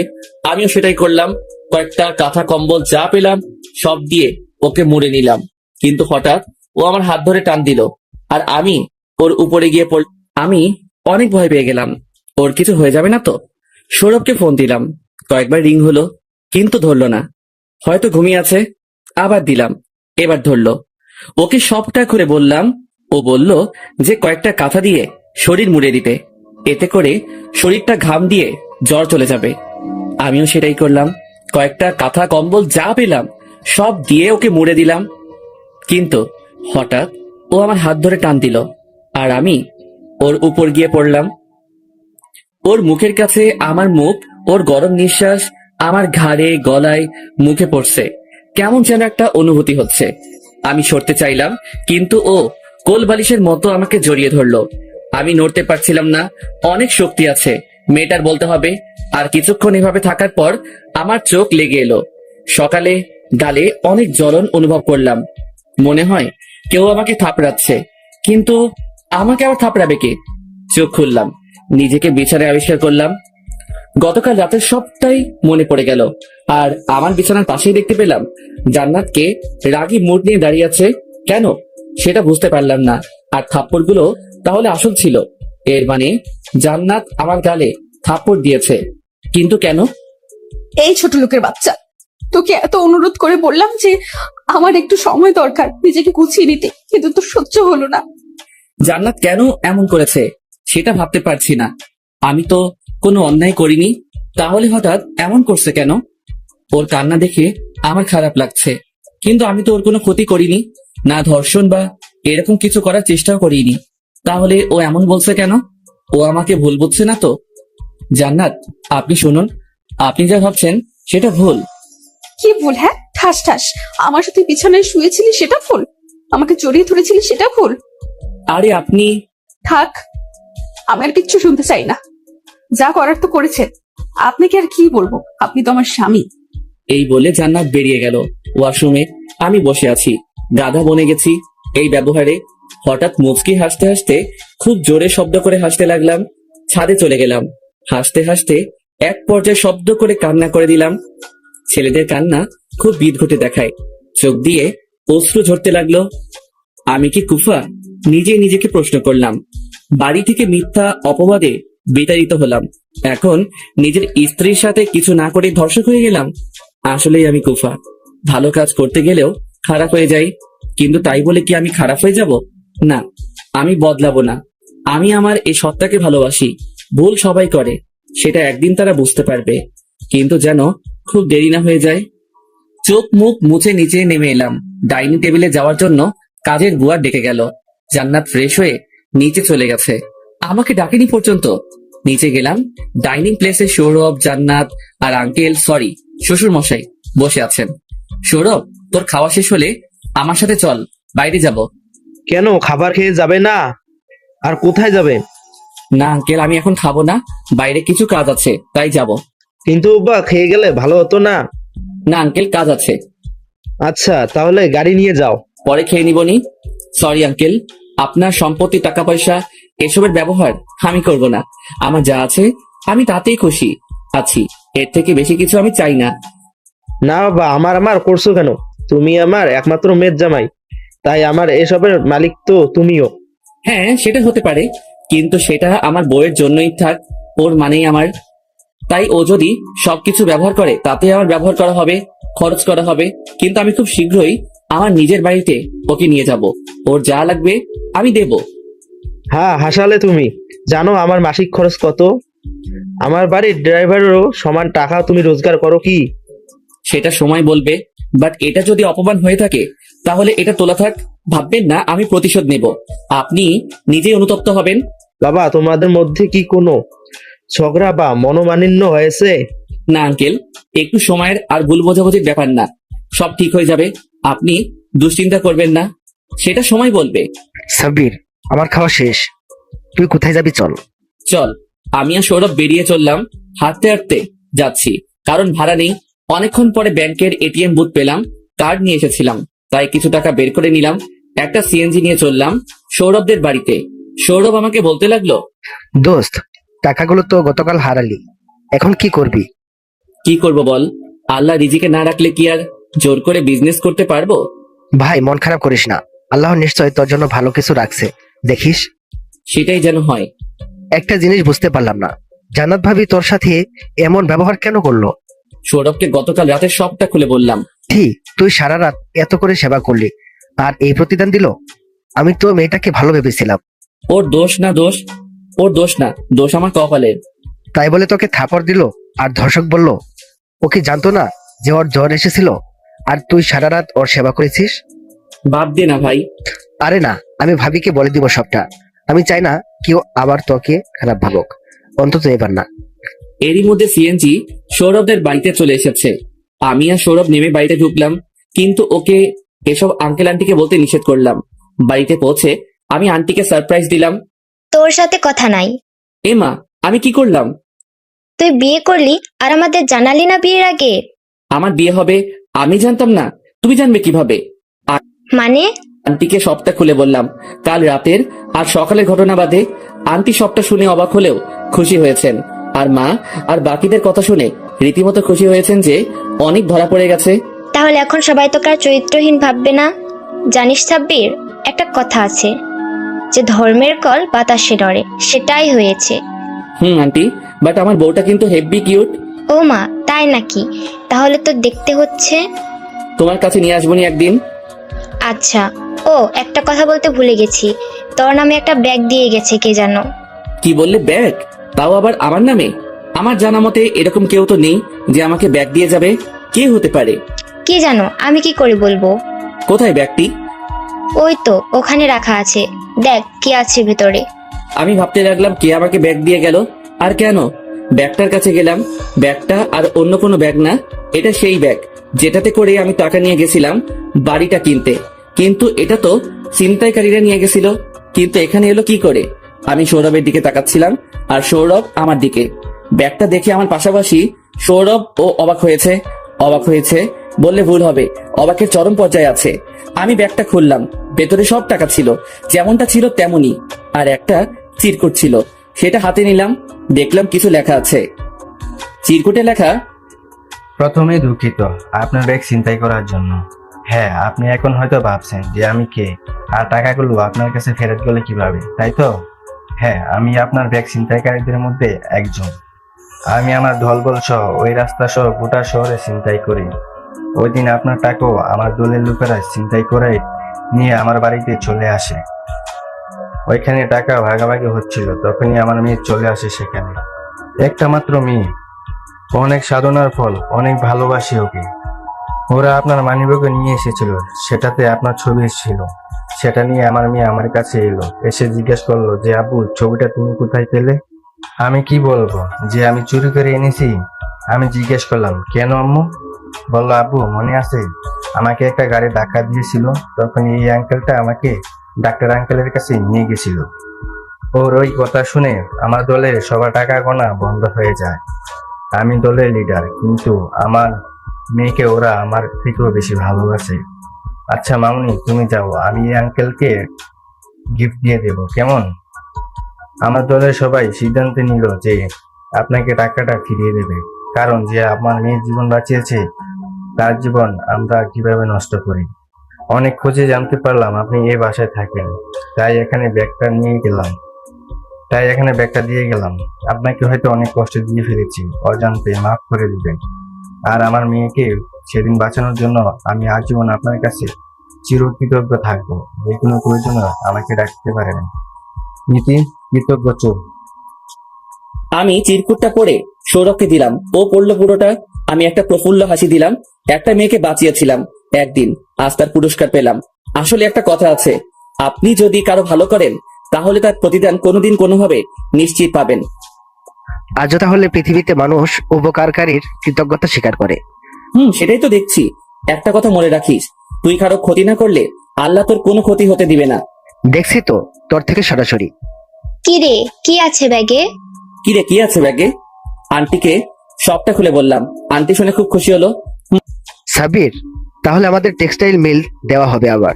বল। অবশ্যই। আন্টি এই খুশিতে জমজমাট খাওয়া দাওয়া হয়ে যাক। হ্যাঁ অবশ্যই। কি খাবি বল? তেহারি পাক করো প্লিজ। আচ্ছা বস। মা, একটু তাড়াতাড়ি করো, আমরা বেরোবো। আচ্ছা বস। আন্টি অনেকক্ষণ যাবত রান্না করতে গেছেন। সৌরভ আর আমি টিভিতে টম এন্ড জেরি দেখছি। আসলে বড় হলেও আমাদের বাচ্চা স্বভাব এখনো যায়নি। সময় পেলে আমরা কার্টুন দেখি। এইটা নিয়ে আম্মু আন্টি আমাদের অনেক খেপাতো। আম্মুর কথা মনে পড়তেই মনটা খারাপ হয়ে গেল। সেই সাথে নিজেকে শক্ত করে নিলাম, কারণ যে আমাকে নিজের গর্ভের কলঙ্ক মনে করে তার কথা ভেবে দুঃখ করে কি লাভ। তবু মা তো মাই, যতই কষ্ট দিক তাকে কি আর ভুলে থাকা যায়। এর মধ্যে আন্টি ডাক দিল যে রান্না হয়ে গেছে, খেতে আয়। টেবিলে গেলাম, আন্টি বেড়ে দিচ্ছে আর খাচ্ছি। আজ অনেকদিন পর মন ভরে খেলাম। আমিও। তুই তো সকাল থেকেই না খেয়ে আসিস। মানে? আরে কিছু না আন্টি, ও দেখে নাই, আমি ওর আগে খাইছি। আসলেই? আম্মু, ও খাইছে, আমি হয়তো দেখি নাই। ও আচ্ছা। খাবার খেয়ে একটু জিরিয়ে নিলাম, তারপর বেরিয়ে পড়লাম শ্বশুর বাড়ির উদ্দেশ্যে। শালার জীবনটাই কুফা, বিনা দোষে বাড়ি থেকে বিতাড়িত হলাম। এখন আবার বিয়ে করলাম, বউয়ের সাথে কিছু করলামই না, হয়ে গেলাম ধর্ষক। শ্বশুর বাড়ি এসে গেছি, আর একটু সামনে একটা ট্রাক রাখা, তাই গাড়ি আর সামনে যাবে না। গাড়ি থেকে নেমে পড়লাম। আমি আর সৌরভ হাঁটছি। গেটের কাছে পৌঁছাতেই হঠাৎ পিছন থেকে একটা মেলি চিৎকার শুনলাম। তাকালাম, কাউকে দেখতে পেলাম না। আবার শুনলাম, এবার তাকাতে না তাকাতেই দেখতে পেলাম একটা মেয়ে দৌড়াচ্ছে। আমাদের দিকে দৌড়াচ্ছে বললে ভুল হবে, কুকুরের হাত থেকে নিজেকে বাঁচানোর জন্য ছুটছে। হঠাৎ সামনে এসে কুশটা খেলো। আমি চোখ বন্ধ করে নিলাম। চোখ বন্ধ অবস্থায় আমি অনুভব করলাম যে আমি তো দাঁড়িয়ে আছি, পড়ে যাইনি। চোখ খুলে যা দেখলাম, বিশ্বাস করেন ভাই, মুই কয়েক হাজার ভোল্টের শক খেলাম। মেয়েটি সৌরভের উপরে শুয়ে আছে। মেয়েটার ঠোঁট আর সৌরভের ঠোঁট গেঁথে গেছে একে অপরের সাথে। না, আমি সিদ্ধান্ত নিলাম এখানে কাবাবে হাড্ডি হয়ে লাভ নেই। মুই অন্যদিকে ঘুরে বাঁশি বাজাতে লাগলাম ঠোঁট দিয়ে। ওই শালা ওঠ। আরে তুই তো ঠিকই আছিস। আরে এই আটার বস্তা আমার উপর থেকে সরা, দম আটকে আসছে। এই মিয়া, আমি আটার বস্তা হলে আপনি শুকনা হাড্ডি। সরি আফু, মাফ করে দেন। এই কাকে আপু বলছেন? আমাকে কিস করলেন, এখন আবার আপু বলা হচ্ছে? শরম করে না আপনার? আমার শরম করবে কেন? আমি কিস করিনি, আপনি জোরপূর্বক করাইছেন। ওই থাম তুই, আর আপনিও থামুন। এই যে ভাইয়া, আপনি তো সবটা দেখেছেন, আপনি কিছু বলেন। আমি কি বলবো? এখানে যা হয়েছে সেটা বলেন। যা হওয়ার হয়েছে, সব আল্লাহর ইচ্ছা, কিন্তু ব্যাপারটা রোমান্টিক ছিল। তুই এখানে রোমান্টিকতা খুঁজে পাস? এভাবে দিন দুপুরে একটা ছেলের ইজ্জত লুটে নিল একটা মেয়ে, আর তুই দাঁড়িয়ে দাঁড়িয়ে দেখলি? মেয়েটা আর আমি সৌরভের ন্যাকা কান্না দেখে হাসতে হাসতে মাটিতে গড়াগড়ি খাচ্ছিলাম। আমি কোনো মতে উঠে দাঁড়ালাম, পেট ব্যথা হয়ে গেছে হাসতে হাসতে। মেয়েটি এখনো নিচেই গড়াগড়ি খাচ্ছে। ভাইয়া হাতটা দেন, একটু উঠে দাঁড়াই। সাব্বির, তুইও ওর সাথে যোগ দিলি? দাঁড়া, আমি এখনই 999-এ কল দিচ্ছি। আমি ভাবলাম মজা করছে, কিন্তু আসলেই কল দিল। আমাকে এখানে একটা মেয়ে ইজ্জত লুটের চেষ্টা করছে। ফোন কেটে গেল। টুট টুট টুট। সৌরভ 999 নাম্বারের গোষ্ঠী উদ্ধার করছে গালি দিয়ে। আচ্ছা দেখুন, যেহেতু ধাক্কাটা আপনি খেয়েছেন ওর সাথে, সেহেতু দোষটা কিন্তু আপনার। ধাক্কা তো আমি খেয়েছি। আচ্ছা, আই এম সরি। জান, মাফ করলাম। আমি আর সৌরভ গেট দিয়ে ঢুকলাম, পিছনে মেয়েটাও। আরে আপনি আবার পিছনে পিছনে আসছেন কেন? বললাম তো মাফ করে দিয়েছি। আরে আমি আমার বোনের বাসায় যাচ্ছি, আপনাদের পিছু নিচ্ছি না। মানে? এইটা আমার চাচার বাড়ি। ও আচ্ছা।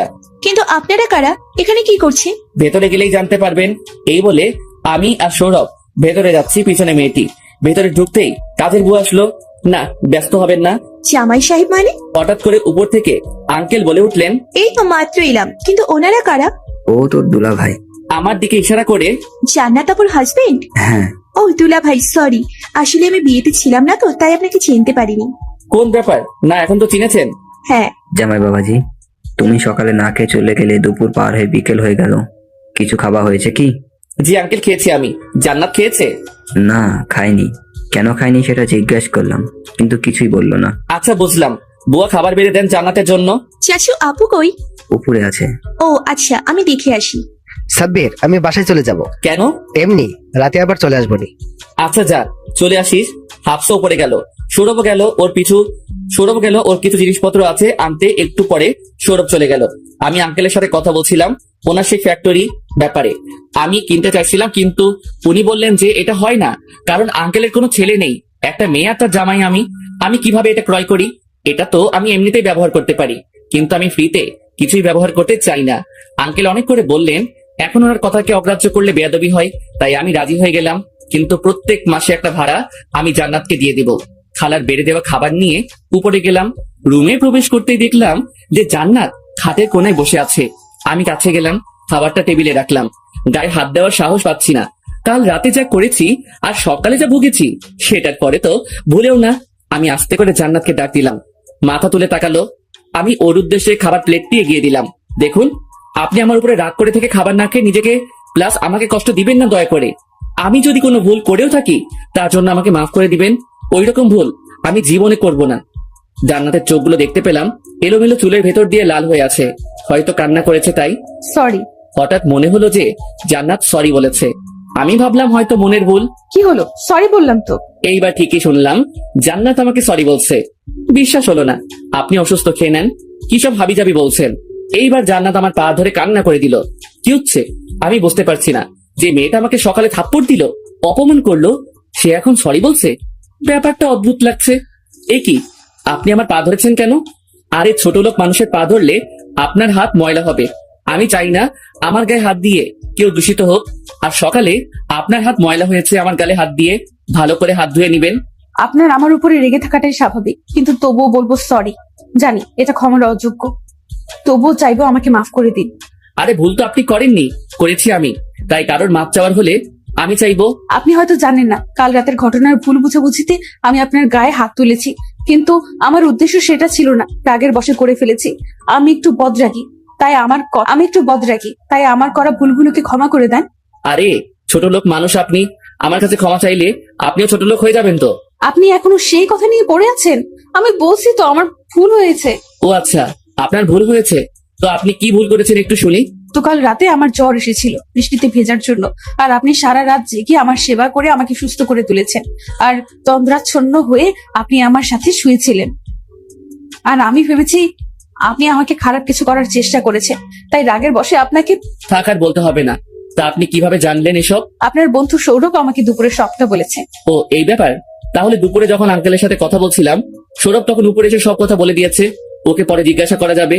আর এইদিকে প্লিজ আমাকে মাফ করে দিন। আমি তো আপনার বউ, তাই না? তাই আমার উপর আপনার সম্পূর্ণ অধিকার আছে। আর আপনার উদ্দেশ্য যদি খারাপ হতো তাহলে তো আপনি আমার শর্ত মানতেই অস্বীকার করতেন। আপনার বউকে কি ক্ষমা করা যায় না? জান্নাতের কণ্ঠে আমি আক্ষেপ দেখতে পেলাম, কিন্তু এত সহজে তো ওকে ক্ষমা করা যাবে না। আর ক্ষমা করলেও ওকে বুঝতে দেওয়া যাবে না। ওকে একটু বাজিয়ে দেখতে হবে যে এই আক্ষেপটা কি সাময়িক নাকি চিরস্থায়ী। বউ, এই কথাটা আপনার মুখে মানায় না। আপনি বড়লোক বাবার একমাত্র মেয়ে, আমি ছোট লোক গরিব। আপনার কাছে অপমান জিনিসটা ক্ষণস্থায়ী হলেও এটা আমাকে অনেকটা আঘাত করেছে। যার জন্য এসেছিলাম, শুনলাম আপনি খাননি, তাই খাবার নিয়ে এলাম। খেয়ে নিন, শরীর খারাপ করবে। আমি খাবো না। আপনি আমাকে ক্ষমা না করলে আমি খাবো না। আমার ক্ষমা করার সাথে খাওয়ার কি সম্পর্ক? আছে, অনেক জটিল সম্পর্ক আছে। আচ্ছা, আপনি খেয়ে নেন, আমি ভেবে দেখব। তাহলে আপনি খাইয়ে দেন। কি বলেন? আমার হাতে খাবেন? আপনার সম্মানে লাগবে না তো আবার? এখন কিন্তু রেগে যাচ্ছি। না, এই মেয়েকে রাগিয়ে লাভ নেই। ক্ষমা চেয়েছে সেটা তো কখনই করে দিয়েছি, কিন্তু এটা ওকে বুঝতে দেওয়া যাবে না। আর বউ আমার না খেলে আবার অসুস্থ হয়ে যাবে, তাই খাইয়েই দেই। কিছু হলে তো আমারই হবে। আপনাদের কি আমার 10টা না 5টা না, একটা মাত্র সুন্দরী বউ। আচ্ছা বসুন, আমি খাইয়ে দিচ্ছি। জান্নাত চুলগুলো ঠিক করে আমাকে নিয়ে খাটে বসালো আর আমার সামনে বসে পড়লো, ঠিক যেমন বাচ্চারা করে তেমন। আমি এর আগেও চাচাতো, খালাতো, ছোট ভাই বোনদের খাইয়ে দিয়েছি, তাই এক্সপেরিয়েন্স আছে। আমি জান্নাতকে খাইয়ে দিতে লাগলাম, আরো বাচ্চাদের মতো শব্দ করে খেতে লাগলো। এটা দেখে হাসি থামাতে পারছিলাম না, তবুও অনেক কষ্টে হাসি চেপে রেখেছি। জান্নাত খাচ্ছে ঠিকই, কিন্তু ওর মনোযোগ আমার মুখশ্রীর দিকে। ড্যাব ড্যাব করে তাকিয়ে আছে। আমাকে খাইয়ে দিচ্ছে, আপনি খেয়েছেন? আমার খাওয়া না খাওয়ার সাথে আপনার কি সম্পর্ক? সম্পর্ক আছে, তাই তো জিজ্ঞেস করেছি। খেয়েছি আমি, আর কিছু বললো না। জান্নাতকে খাইয়ে দিয়ে আমি নিচে চলে আসলাম। আঙ্কেল নিচে বসে আছেন। বাবা, মেয়েটা খেয়েছে? হ্যাঁ, আমি খাইয়ে দিয়েছি। আমাকে বাঁচালে বাবা। আমার মেয়েটা আসলে অনেক জেদি। একবার রাগ করলে সহজে রাগ ভাঙে না, আর একটু বাচ্চাদের মতো। আমি জানি না তোমাদের মধ্যে কি হয়েছে, তবে এটুকু বলবো যে ওকে কোনোদিন কষ্ট পেতে দিও না বাবা। আমার মামার একমাত্র মেয়ে। আঙ্কেলের কথাগুলো ঠিকই, আমি চাই না ওকে কষ্ট দিতে, তবুও ওকে একটু পরীক্ষা করে দেখতে হবে। সন্ধ্যা হয়ে এসেছে, প্রায় ছাদে বসে আছি। সৌরভ এসেছিল, ওকে ফোন দিয়েছিলাম ফ্যাক্টরির জন্য। প্রয়োজনীয় মেশিন আর যন্ত্রপাতি কিনতে পাঠিয়েছি টাকা দিয়ে। সব অর্ডার করে রেখেছি, ও শুধু সেগুলো আনবে আর সব গোছগাছ করবে। একটা সিদ্ধান্ত নিয়েছি, যেটা সৌরভকে পরে জানাবো। হঠাৎ কারো গলার আওয়াজে পেছনে তাকালাম, আওয়াজটা চেনা। হ্যাঁ, এটা জান্নাতের গলা। আর পেছনে জান্নাত দাঁড়িয়ে আছে, হাতে কফির মগ। কি ভাবছেন এত মশগুল হয়ে? তেমন কিছু না, নতুন ফ্যাক্টরির ব্যাপারে। আপনি নতুন ফ্যাক্টরি দিচ্ছেন নাকি? খুব বড় না, তবুও। ও মা, এটা তো ভালো কথা। ও হ্যাঁ, আপনার সাথে একটা কথা বলার ছিল। হ্যাঁ, বলে ফেলুন। আপনাদের ঢাকা শিল্প এলাকায় যে পরিত্যক্ত ফ্যাক্টরিটা আছে, সেটাতেই আমার ফ্যাক্টরি দিচ্ছি। তো কি হয়েছে? এটা নিয়ে কি বলার আছে? আছে, অনেক কিছু আছে। প্রথমত, ফ্যাক্টরিটা আমার না, আপনার। আর আমি কোনো কিছু বিনামূল্যে ইউজ করি না। তাই বলুন, ওইটার জন্য কত ভাড়া দিতে হবে? 100 কোটি মাত্র প্রতি মাসে? ওমর খোদা, কি তখন আপনি 2 ইঞ্চি জায়গার এত ভাড়া? এত টাকা দিয়ে তো ওই রকম 20-25টা ফ্যাক্টরি কেনা যাবে। আচ্ছা, আপনি আমার কি হন? আমার জানা মতে আপনার স্বামী। আপনি কি ভাবেন? সেটাই তো, আমার বাবা কি আরো 4-5টা ছেলে মেয়ে আছে? আমার জানা মতে না। আপনি আর কে আবার? তাহলে আপনি আমার স্বামী হয়ে আমাকে ভাড়া দিবেন? তাহলে এই সকল সম্পত্তির মালিক আমি, আর বিয়ের পর আমার স্বামী। তাই আপনার জিনিস আপনি যেখানে খুশি ব্যবহার করুন, কিনুন, বেচুন, যা ইচ্ছা করুন। আমাকে জিজ্ঞেস করার কিছু নেই। আমি ছোট লোক হতে পারি, কিন্তু এতটা নিচ না, ঠিক আছে? আপনি যা ভাবেন তাই। জান্নাত রাগে গজগজ করতে করতে চলে গেল। আমি কফিটা শেষ করে নিচে নামলাম। রাত হয়ে গেছে প্রায়। সৌরভ চলে এসেছে, ওর কাজ কমপ্লিট, সব ব্যবস্থা করা হয়ে গেছে। আর ও নিয়োগ বিজ্ঞপ্তিও দিয়ে এসেছে। ও বলল যে সবকিছু ঠিকঠাক থাকলে 2 দিন পরেই ফ্যাক্টরি চালু করতে পারবো। আর অর্ডারও পেয়ে গেছি। দোস্ত, আমি অনেক খুশি হয়েছি। আচ্ছা, আমি একটা জিনিস বুঝতে পারলাম না, সব কাগজপত্রে আমার নাম কেন তোর নামের সাথে? শালা, তোর কি মনে হয় এটা আমার একার পরিশ্রমে সম্ভব হয়েছে? তুই না থাকলে আমি কোনো দিনও এত দূর আসতে পারতাম না। তাই ফ্যাক্টরির অর্ধেক মালিকানা তোর। এটা কি করে হয়? সব হয়। তুই আমার বন্ধু না ভাই? আমার যা আছে সব তোর, খালি বউটা বাদে। শালা, তুই মানুষ হবি না। যেটা ভাবুস তুই। আচ্ছা, ভাবির কি খবর? তুই যেমন ব্যবস্থা করেছিস তেমন। মানে? শালা, তুই তো সবই বলে দিছিস। ও আমার কাছে মাপ চাইছে, আমি মনে মনে করে দিছি, কিন্তু ওকে বুঝতে দেই নাই। দেখতে হবে ও কতটা ভালোবাসে আমাকে। আচ্ছা, কিন্তু বেশি কষ্ট দিয়ে ফেলিস না। সেটা আবার বলতে হয় নাকি? রাতে ডিনার টেবিলে সবাই একসাথে ডিনার করলাম। সৌরভের সাথে বসে কিছুক্ষণ ফ্রি ফায়ার খেললাম। ও আবার খুব গেম পাগল, আর অনেক ভালো খেলে। রাত অনেকটা হয়েছে, 11টা বাজে। আমি আবার বেশি রাত জাগি না, কারণ ছাড়া। তাই সৌরভকে রুমে পাঠিয়ে আমিও ঘুমাতে গেলাম। রুমে প্রবেশ করতেই দেখতে পেলাম জান্নাত বসে আছে, হয়তো আমারই জন্য অপেক্ষা করছে। আমি চেঞ্জ করে নিলাম, আর বিছানা থেকে একটা বালিশ নিয়ে সোফার উদ্দেশ্যে যেই পা বাড়াবো তখনই। এর মানে আপনি আমাকে স্ত্রী বলে মানেন না? কেন, সোফায়? আই, কোথায় যাচ্ছেন? না, বিছানায় শোবেন আমার সাথে, সোফায় যেতে হবে না। না, আমি চাই না গতকাল রাতের ঘটনার পুনরাবৃত্তি হোক। রুমে প্রবেশ করতে দেখতে পেলাম জান্নাত বসে আছে, হয়তো আমার জন্য অপেক্ষা করছে। আমি জামা চেঞ্জ করে নিলাম, আর বিছানা থেকে একটা বালিশ নিয়ে সোফার উদ্দেশ্যে যে পা বাড়াবো তখনই। আই, কোথায় যাচ্ছেন? কেন, সোফায়? না, বিছানায় ঘুমান আমার সাথে, সোফায় যেতে হবে না। না, আমি চাই না গতকাল রাতের ঘটনাটার পুনরাবৃত্তি ঘটুক। আপনি এখনো আমাকে ক্ষমা করতে পারেননি, তাই না? কখন বললাম যে আমি আপনাকে ক্ষমা করে দিয়েছি? কেন, আপনি কি কোনোদিন আমাকে ক্ষমা করবেন না? সেটা সময় বলবে, আমি না। আচ্ছা, বিছানায় ঘুমালে কি কোনো সমস্যা? হ্যাঁ, সমস্যা, অনেক বড় সমস্যা। কি সেটা? আপনি। তাহলে আপনি বিছানায় শুয়ে পড়ুন, আমি সোফায় শুয়ে পড়ছি। একজন ছেলে হয়ে একজন মেয়েকে সোফায় শুতে দেব? আপনি বিছানায় না ঘুমালে আমি মাটিতে বিছানা করে শুয়ে পড়বো। পাগল হয়েছেন? মাটিতে? তাহলে কি করব? আপনি তো বিছানায় শুবেন না বলছেন। কিন্তু আপনাকে মাটিতে ঘুমাতে দেই কেমন করে? তাহলে দুজন একসাথে ঘুমাই। অনেকক্ষণ ভেবেচিন্তে। আচ্ছা, কিন্তু শর্ত আছে। কি শর্ত? মাঝখানে কোলবালিশ থাকবে। চলবে না, দৌড়াবে। আমি বিছানায় শুয়ে পড়লাম, সাথে জান্নাত। তো একই বিছানায় আমরা দুজন, কিন্তু মাঝখানে কোলবালিশ। কিন্তু সেটা ক্ষণিকের জন্য। একদিন জান্নাতকে তো মেনে নিতেই হবে। সকালে ঘুম ভাঙলো, বুকের উপর ভারী কিছু অনুভব করলাম। তাকিয়ে দেখি জান্নাত আমাকে আষ্টে পৃষ্ঠে জড়িয়ে ধরে আছে। কোলবালিশটা নেই, হয়তো বিছানার নিচে পড়ে আছে। জান্নাতের চুলগুলো ছড়িয়ে আছে সারা মুখ জুড়ে। ওর চুলগুলো অনেক বড়, আজকালকার মডার্ন মেয়েদের মতো না। ওর চুলগুলো থেকে একটা মিষ্টি ঘ্রাণ পাচ্ছি। হাত দিয়ে চুলগুলো সরিয়ে দিলাম। নিষ্পাপ লাগছে ওকে খুব। মন চাচ্ছে কপালে একটা ভালোবাসার পরশ এঁকে দেই। জান্নাত গভীর ঘুমে আছে, তাই কপালে একটা চুমু দিলাম। হয়তো টের পাবে না। সকাল অনেকটা হয়েছে, তাই জান্নাতকে আস্তে করে সরিয়ে উঠে পড়লাম। উঠতে মন চাইছিল না, তবুও কাজ আছে তাই উঠে পড়লাম।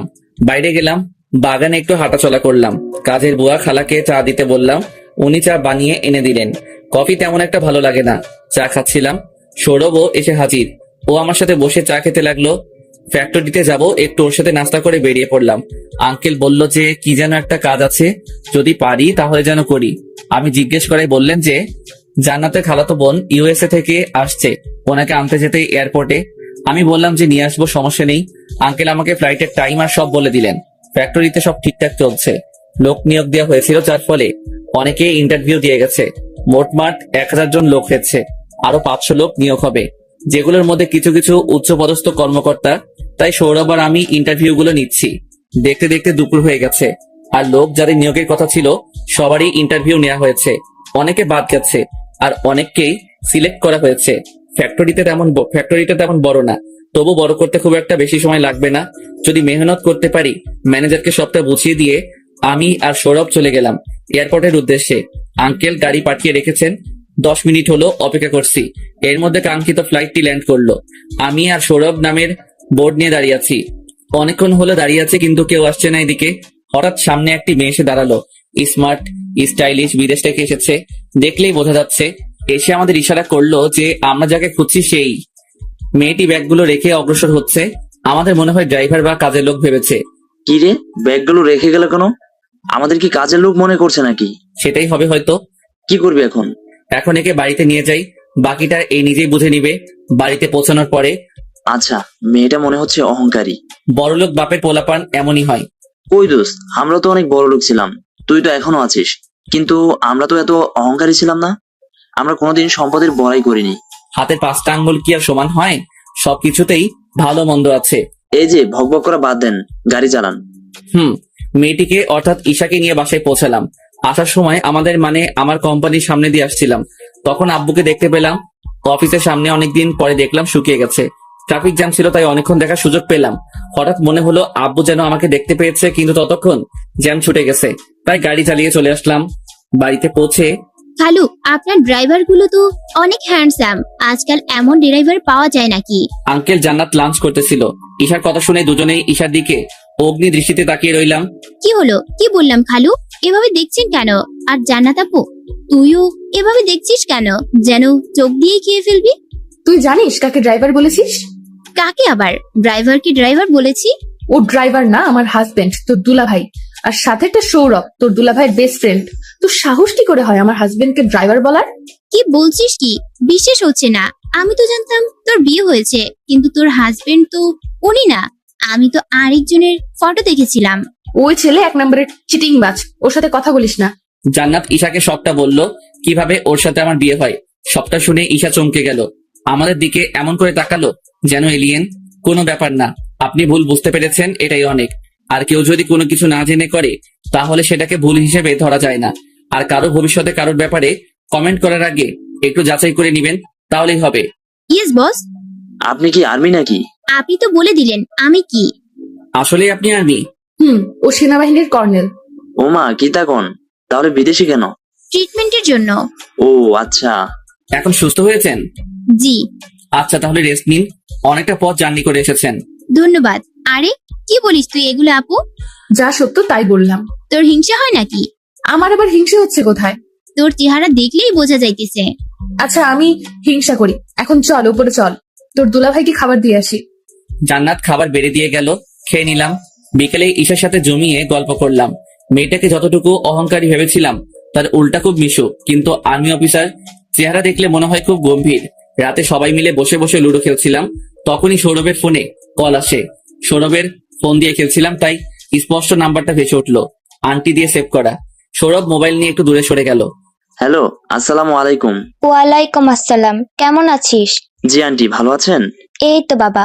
তা সাব্বিরের কোনো খবর জানিস? না আন্টি, সাবিরের খবর আমি জানবো কি করে? তোর আঙ্কেল নাকি দেখে সাব্বিরকে। আঙ্কেল দেখেছে? কখন, কবে? আগে বল তুই, সাব্বিরের কোনো খবর জানিস কিনা? আন্টি, আমি জানি না সাবির কোথায় আছে, আর জানলেও বলবো না। আপনারা যা করছেন ছেলেটার সাথে, ও বেঁচে থেকেই মরে গেছে। এসব বলে লাভ নেই আন্টি, যা ভুল করেছেন তার মাসুল তো ভোগ করতেই হবে। সৌরভ ফোন কেটে আবার লুডো খেলতে বসে পড়লো। সৌরভ ভাইকে ফোন দিয়েছিল, সাব্বিরকে খুঁজছিল। কেউ না, পুরনো অতীত, মানে কিছু না। সাব্বির, তুই একটু সাইডে আয়। বলো। একটু দূরে সরে গিয়ে। তোর মা ফোন দিয়েছিল, জানি, পরে কি? বলো যে তোর ঠিকানা বলতে, ওনার তোর কাছে মাপ চাইছে। মামার বাড়ির মোয়া নাকি? চাইলো আর পেলো? আমার কেউ নেই, আমি এতিম। অনেক কান্নাকাটি করছিল, বলছিল জীবনে সব থেকে বড় ভুল করেছে তোকে সেদিন বিশ্বাস না করে। ভুল, এই শব্দটা আমার রক্তের সাথে মিশে গেছে। আর আবার যদি ফোন দেয় বলে দিস সাব্বির মারা গেছে। অন্যদিকে ঈশা আর জান্নাত ভাবছে কি হলো হঠাৎ করে আমার, আর কি বা রহস্য আছে এই ফোন কলে। এটা নিশ্চিত সাব্বির ভাইয়ার বাড়ির কল। কিন্তু আমার জানা মতে সাব্বির তো এতিম। তুই ভুল জানিস, হয়তো সাব্বির ভাই কিছু লুকাচ্ছেন তোর থেকে। হতে পারে, কিন্তু কি সেটা তুই জিজ্ঞেস করে নিস। আমাকে বলবে না? কেন? জান্নাত বাসরাতের কথা সবটা খুলে বলে ঈশাকে। এইরকম একটা মানুষকে তুই মেরেছিস? হ্যাঁ, আমার অনেক বড় ভুল হয়েছিল, সবটা না জেনে জেদের বশে করেছি। আর যাই হোক, আমার অভিজ্ঞতা থেকে বলতে পারি ভাইয়া খারাপ মানুষ না, কিন্তু ভাইয়ার ভেতরে অনেক রহস্য আছে। কি সেটা? তোর হাজবেন্ড তুই বের কর। তার আগে তো আমাকে তার মেনে নিতে হবে। একটা সিস্টেম আছে ভাইয়ার কাছে যাওয়ার। বল বল, তাড়াতাড়ি বল। ঈশা জান্নাতকে কানে কানে সব বলে কিভাবে কি করতে হবে। আমি আর সৌরভ এসে বসলাম ওদের সাথে লুডো খেলার জন্য। আমি খেলবো না। কেন, কি হয়েছে? শরীরটা কেমন যেন লাগতেছে। হঠাৎ করে কি হলো? এই তো কিছুক্ষণ আগেও দিব্যি ছিলেন। আরে অসুস্থতা কি বলে কই আসছে নাকি? সেটাও ঠিক, অসুস্থ বোধ করলে রুমে চলে যান, খেলতে হবে না। জান্নাত চলে যায়। মেয়েটাকে একটু আগেও দেখলাম সুস্থ, হঠাৎ কি হলো? রাত অনেকটা হয়েছে। সৌরভ আর ঈশা রুমে গেছে ঘুমাতে। আমিও গেলাম রুমে, গিয়ে জান্নাতের পাশে কোলবালিশ দিয়ে শুয়ে পড়লাম। ঘুম চলে এসেছিল, তখনই জান্নাতের একটা হাত আমার উপর এসে পড়লো। আমি সরাতে গেলে বুঝতে পারলাম জান্নাতের জ্বর এসেছে। আমি শিওর না যে ওর জ্বর এসেছে, কিন্তু একটু আগেও তো সুস্থই ছিল, এখন আবার কি হলো? আমি ওর কপালে হাত দিলাম চেক করার জন্য। হ্যাঁ, সাংঘাতিক জ্বর এসেছে, হাত পুড়ে যাচ্ছে আমার, সারা শরীর দিয়ে আগুন বেরোচ্ছে।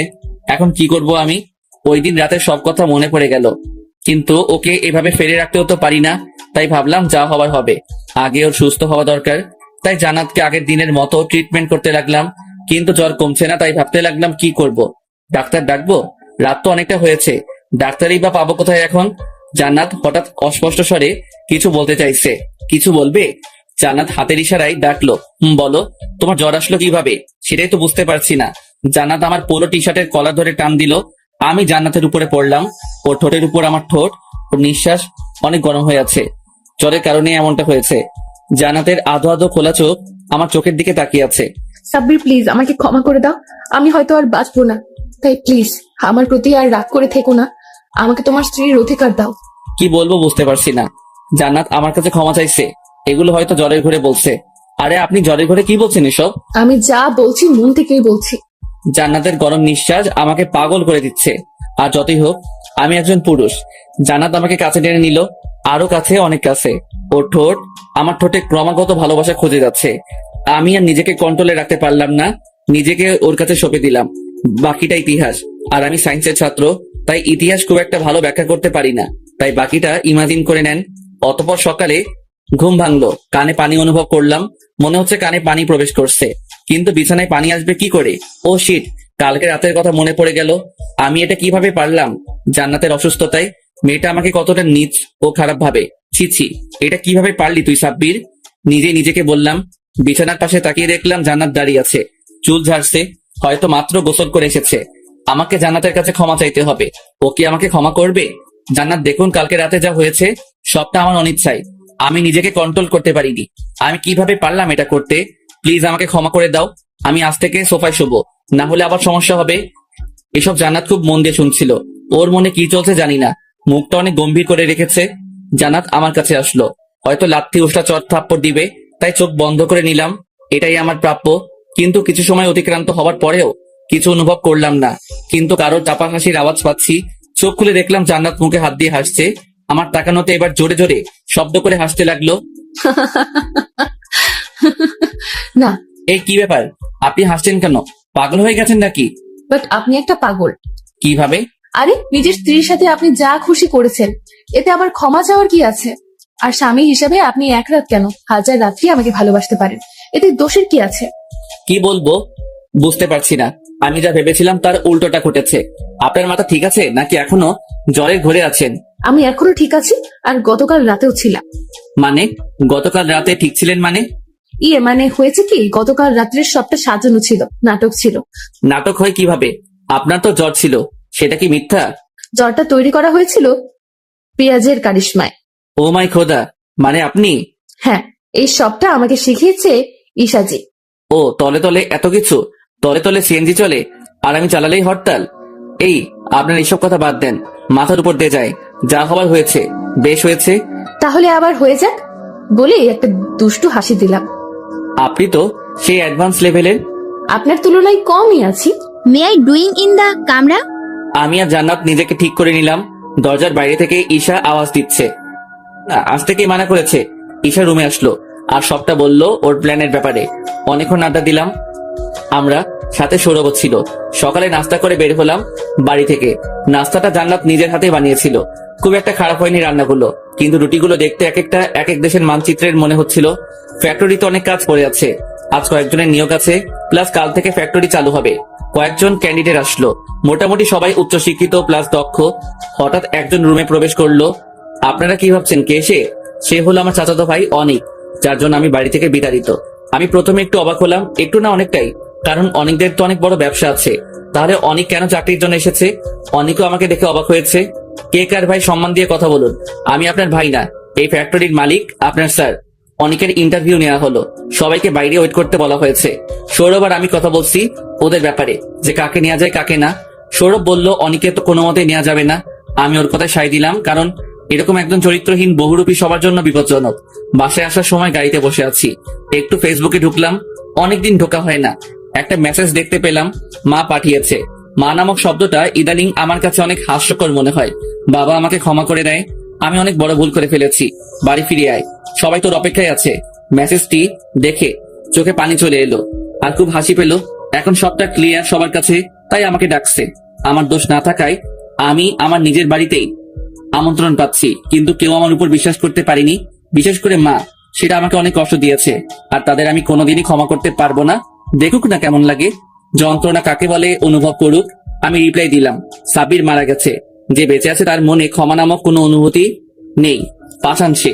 বাড়িতে ফিরলাম, গাড়ি ঢোকার সময় দেখলাম যে আরেকটা গাড়ি বের হয়ে যাচ্ছে, কিন্তু আশ্চর্য হলাম এটা দেখে যে এটা আমার বাড়ির গাড়ি। কিন্তু এটা এখানে কি করছিল? গাড়িটা বের হয়ে গেল এক সাইড দিয়ে, আর আমি এক সাইড দিয়ে ভেতরে প্রবেশ করলাম। আমি জান্নাত, জান্নাত, এই জান্নাত, কোথায় তুমি? জান্নাতকে ডাকতে লাগলাম। আরে কি হলো, এভাবে ডাকছেন কেন? বাড়িতে কে এসেছিল একটু আগে? এসবি গ্রুপের সিইওর স্ত্রী এসেছিলেন। কেন? এমনি এসেছিলেন সেই দিনের বিয়ের ব্যাপারে ক্ষমা চাইতে। ও আচ্ছা, আমি তো ভেবেছিলাম অন্য কিছু। কি ভেবেছিলেন? কিছু না। আচ্ছা সাব্বির, আপনার বাবা মা নেই? না, আমি এতিম। কিন্তু হঠাৎ এই প্রশ্ন কেন? এর 2 মাস পরে জান্নাতের এক ফ্রেন্ডের বাড়িতে ইনভাইট করেছে, আমাদের যেতে হবে। কিন্তু আমি যাব কি? জান্নাতের সব ফ্রেন্ড সার্কেল বিশাল বড় লোক, সেখানে জান্নাত আমাকে কি বলে উপস্থাপন করবে? সবার কাছে লজ্জিত হব না তো? এসব ভাবতে লাগলাম ছাদে বসে বিকেলে। এখন একটু পরে সন্ধ্যায় রওনা হবো আমরা। ছাদে বসে এইসব ভাবতে ভাবতে বিকেল কাটিয়ে সন্ধ্যা করে দিলাম।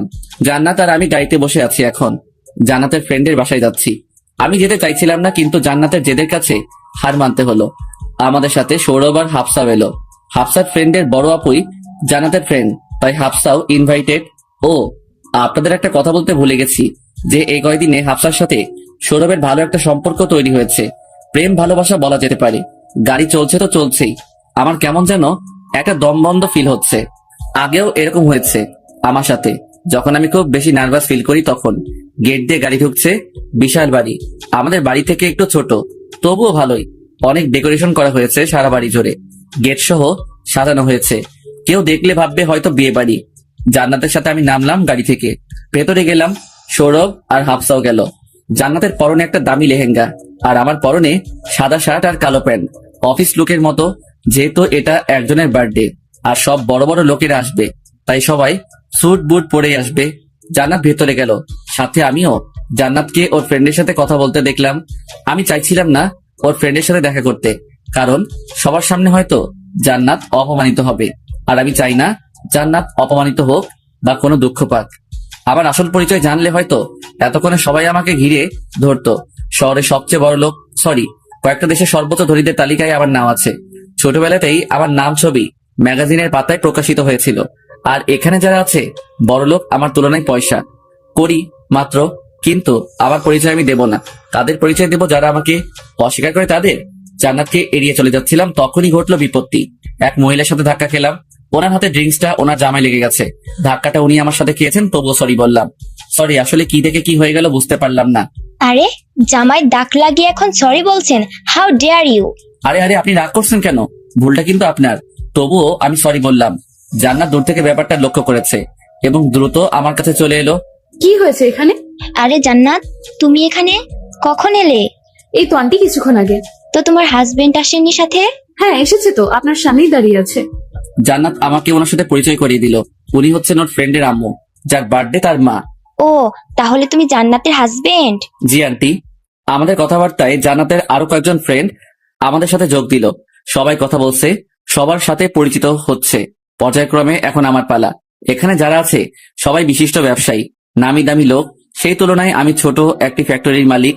নিজেকে এখানে উপস্থাপন করলে জান্নাত হয়তো লজ্জিত হবে, তবু বললাম। সবাই কানাকানি করছে, মুখে না বললেও বোঝা যাচ্ছে যে সবাই জান্নাতকে আর আমাকে নিয়ে কথা বলছে। কথার টপিকটা মনে হয় আমার পেশা বা কাজ নিয়ে।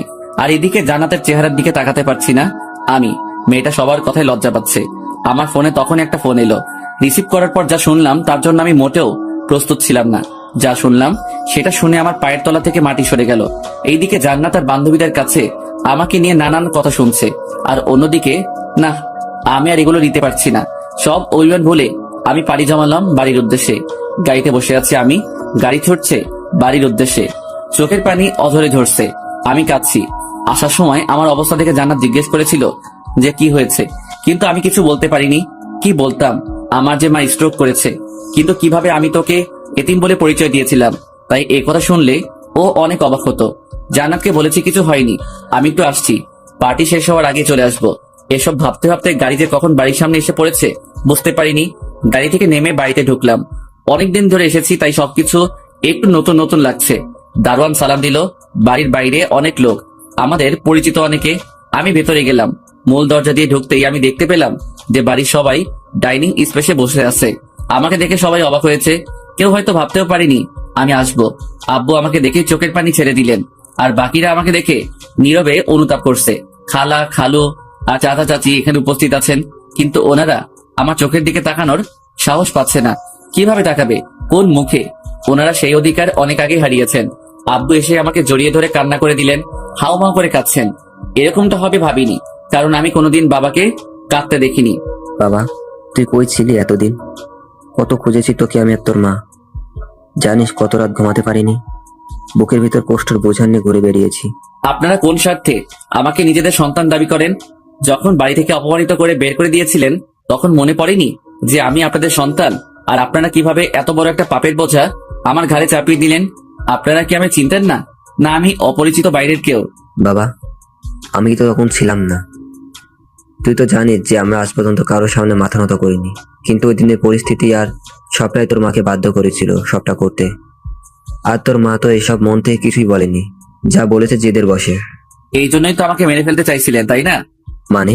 বিয়ে বাড়ির ঘটনাটা বললাম, মা যা বলেছিল সৌরভের কাছে সবটা বললাম। এসব অভিমান থেকে বলেছে। বাবা, তোর মা চাইতো যে তুই বাড়িতে ফিরে আসিস, কিন্তু কোনোদিন মুখ ফুটে বলতে পারিনি। সেটা আশেপাশের মানুষ আর জেদ থেকে। কিন্তু যেদিন তোর মা জানতে পারে যে তুই নির্দোষ, সবটাই অনেক আর রিমঝিমের কারসাজি, তখন তোর মা অনেক খুশি হয়েছিল। সেদিন তোর খালা, খালু আর বাকিদের অনেক অপমান করে তোর মা। তোকে বাড়ি থেকে বের করে দেওয়ার পরে তোকে বাড়ি থেকে বের করে দেওয়ার কষ্টে খাওয়া দাওয়া বন্ধ করে দেয়। সারাদিন একটা রুমে একা একা পড়ে থাকে। তিলে তিলে তাল হয়ে গেল তোর মা। আর বলতে পারলেন না আব্বু, কেঁদে দিলেন। আমাকে আগে বলনি কেন? আমি আগে জানলে তখনই চলে আসতাম। আচ্ছা এটা বলো, মা কোথায়, কেমন আছে? তোর মা উপরে আছে, ডক্টর এসেছিল একটু আগে। হসপিটালে নিয়ে গেলাম, পরীক্ষা নিরীক্ষা করে বলল যে একটু জন্য স্টক করেনি, কিন্তু শরীর খুব দুর্বল। এইভাবে চলতে থাকলে অনেক বড় সমস্যা হবে, তোর মা মারাও যেতে পারে। আমি উপরে চলে গেলাম। মা ঘুমাচ্ছেন, ডাক্তার ওষুধ দিয়ে গেছে। আমি মায়ের পাশে গিয়ে বসলাম। মা কারোর উপস্থিতি টের পেয়ে চোখ খুললো, কিন্তু কিছু বলছে না, নীরবে চোখে জল ফেলছে। আমি বলতে লাগলাম, কি হলো? আমাকে দেখে অবাক হচ্ছেন? এখনো মরিনি। বাবা, তুই আমাকে ক্ষমা করে দে। আমি অনেক বড় ভুল করেছি তোকে অবিশ্বাস করে। আমি চাইনি এমনটা করতে, কিন্তু পরিস্থিতি আমাকে বাধ্য করেছে। বেঁচে আছি, এখন ক্ষমা চাওয়া হচ্ছে? কান্নায় বলতে পারছি না, গলা ধরে আসছে আমার। আয় বাবা, বুকে আয়, অনেকদিন তোকে আদর করি না। আমি মায়ের কাছে গেলাম। আসলে মা জিনিসটাই অন্যরকম। আপনি যতই রাগ অভিমান করে থাকেন না কেন, মায়ের মুখটা দেখলে সব মাটি হয়ে যায়। আমি কোনোদিন ভাবিনি যে মাকে ক্ষমা করতে পারবো বা এ বাড়িতে আর আসবো কিনা, কিন্তু আজ মায়ের অসুস্থতার কথা শুনে ছুটে চলে এলাম। আসলে মা এমনই হয়। মায়ের সাথে অনেকক্ষণ কথা বললাম, 1 ঘন্টার মতো কেটে গেছে, কিন্তু আমি একটা জিনিস ভুলে গেছি। আমাকে জান্নাতের কাছে যেতে হবে। বেচারি একা একা সেখানে কি করছে না জানে, আমাকে নিয়ে টেনশন করতেছে হয়তোবা। মায়ের থেকে বিদায় দিয়ে নিচে আসলাম। আব্বুকে বলতে যাবো যে আমি বাইরে যাব। তখনই আব্বু বলল যে আমাকে কোথায় জানি যেতে হবে। এখন আব্বুকে মানা করি কিভাবে? আব্বুকে কিভাবে বলবো যে তার ছেলে তার বৌমার কাছে যাচ্ছে? আব্বু, আমার একটু কাজ আছে। সে থাক, এতদিন তো বাইরে নিজের কাজই করলি, আজ আমার কাজ কর। তুই এক জায়গায় যাবি, এখন আমাদের তো যাওয়া হবে না, তুই যাবি। কথা দিয়ে ফেলেছি, যেতেই হবে। আমি না গেলে তুই যাবি। আমি এখন যাব না, শরীর ভালো লাগছে না। আমার হয় তুই যাবি, আমি ফোন করে বলে দিচ্ছি। কোথায় আব্বু? আমার এক ছোটবেলার বন্ধুর মেয়ের জন্মদিন আজ, সেই পার্টিতে। কোথায় সেটার কতক্ষণ লাগবে? আমি বেশি সময় দিতে পারবো না, যাবো আর আসবো। সে তুই যা করার করিস, কিন্তু আমার বন্ধুর সাথে দেখা করে চলে আসবি। আর ওর মেয়েকে উইশ করি যদি পারিস। আচ্ছা, আমি যাচ্ছি। ঠিকানা দাও। আব্বুর কাছ থেকে ঠিকানা চাইলে একটা কাগজে লিখে দিল।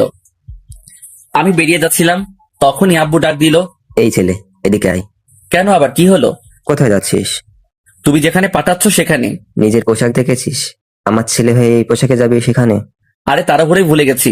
আমি রেডি হয়ে এলাম, আমি আমার রুমে চলে গেলাম। সবকিছু গোছগাছ করাই আছে আগের মতো, তাই রেডি হতে সময় আসলো না। রেডি হয়ে নিচে আসলাম, কি পড়েছি সেটা পরে জানবেন। আবু বলল গার্ড নিয়ে যা, অনেক মানুষ আর শত্রুর তো অভাব নেই, তাই হামলা হতে পারে। আমি বাইরে বেরিয়ে এলাম, আর কয়েকজন গার্ড এসে আমাকে গাড়ি পর্যন্ত নিয়ে গেল। একে একে 7টা BMW গাড়ি চলছে, মাঝখানের ল্যাম্বরগিনি গাড়িতে আমি। গাড়ি ছুটছে আব্বুর দেয়া ঠিকানায়। পড়ালেখা নিয়ে একটু ব্যস্ত সময় পার করছি, তাই গল্প দিতে দেরি হয়। গাড়িতে বসে আছি আমি, আর কি হবে সেখানে যাওয়ার পর সেটা নিয়ে ভাবছি আর হাসছি। ভেবেছিলাম সৌরভকে বলবো, বললে অতটা মজা পাবে না, যেহেতু ও যেখানে আছে তাই ওকেও সারপ্রাইজটা দেওয়া যাবে। কারণ আব্বু যে ঠিকানাটা দিয়েছে সেটা আর কোথাও না, সেটা জান্নাতের বান্ধবীদের বাসায়। ওর বাবাই হয়তো আব্বুর ফ্রেন্ড, তাই ইনভাইট করেছে। আব্বু হয়তো এতক্ষণে ফোন দিয়ে বলে দিয়েছে যে আমি আসছি, তাই সবাই আমাকে ওয়েলকাম জানানোর জন্য হয়তো গেটে দাঁড়িয়ে আছে। আসলেই নিয়তি কাকে কখন কোথায় কিভাবে দাঁড় করায় সেটা বোঝা দেয়। একটু আগেও সবাই আমাকে যেভাবে দেখছিল সেভাবে আর দেখবে না। আর আমাকে নিয়ে যে এত কথা বলা হচ্ছিল, সমালোচনা, সেটা একটু পরে গুণকীর্তনে রূপান্তরিত হবে। দেখতে দেখতে আর এসব ভাবতে ভাবতে আব্বুর দেওয়ার ঠিকানায় পৌঁছে গেলাম। গেটে অনেকে দাঁড়িয়ে আছে। আগেই বলেছিলাম যে পুরোটা বাড়ি বিয়ের বাড়ির মতো সাজানো, আর বাড়িটাও বিশাল।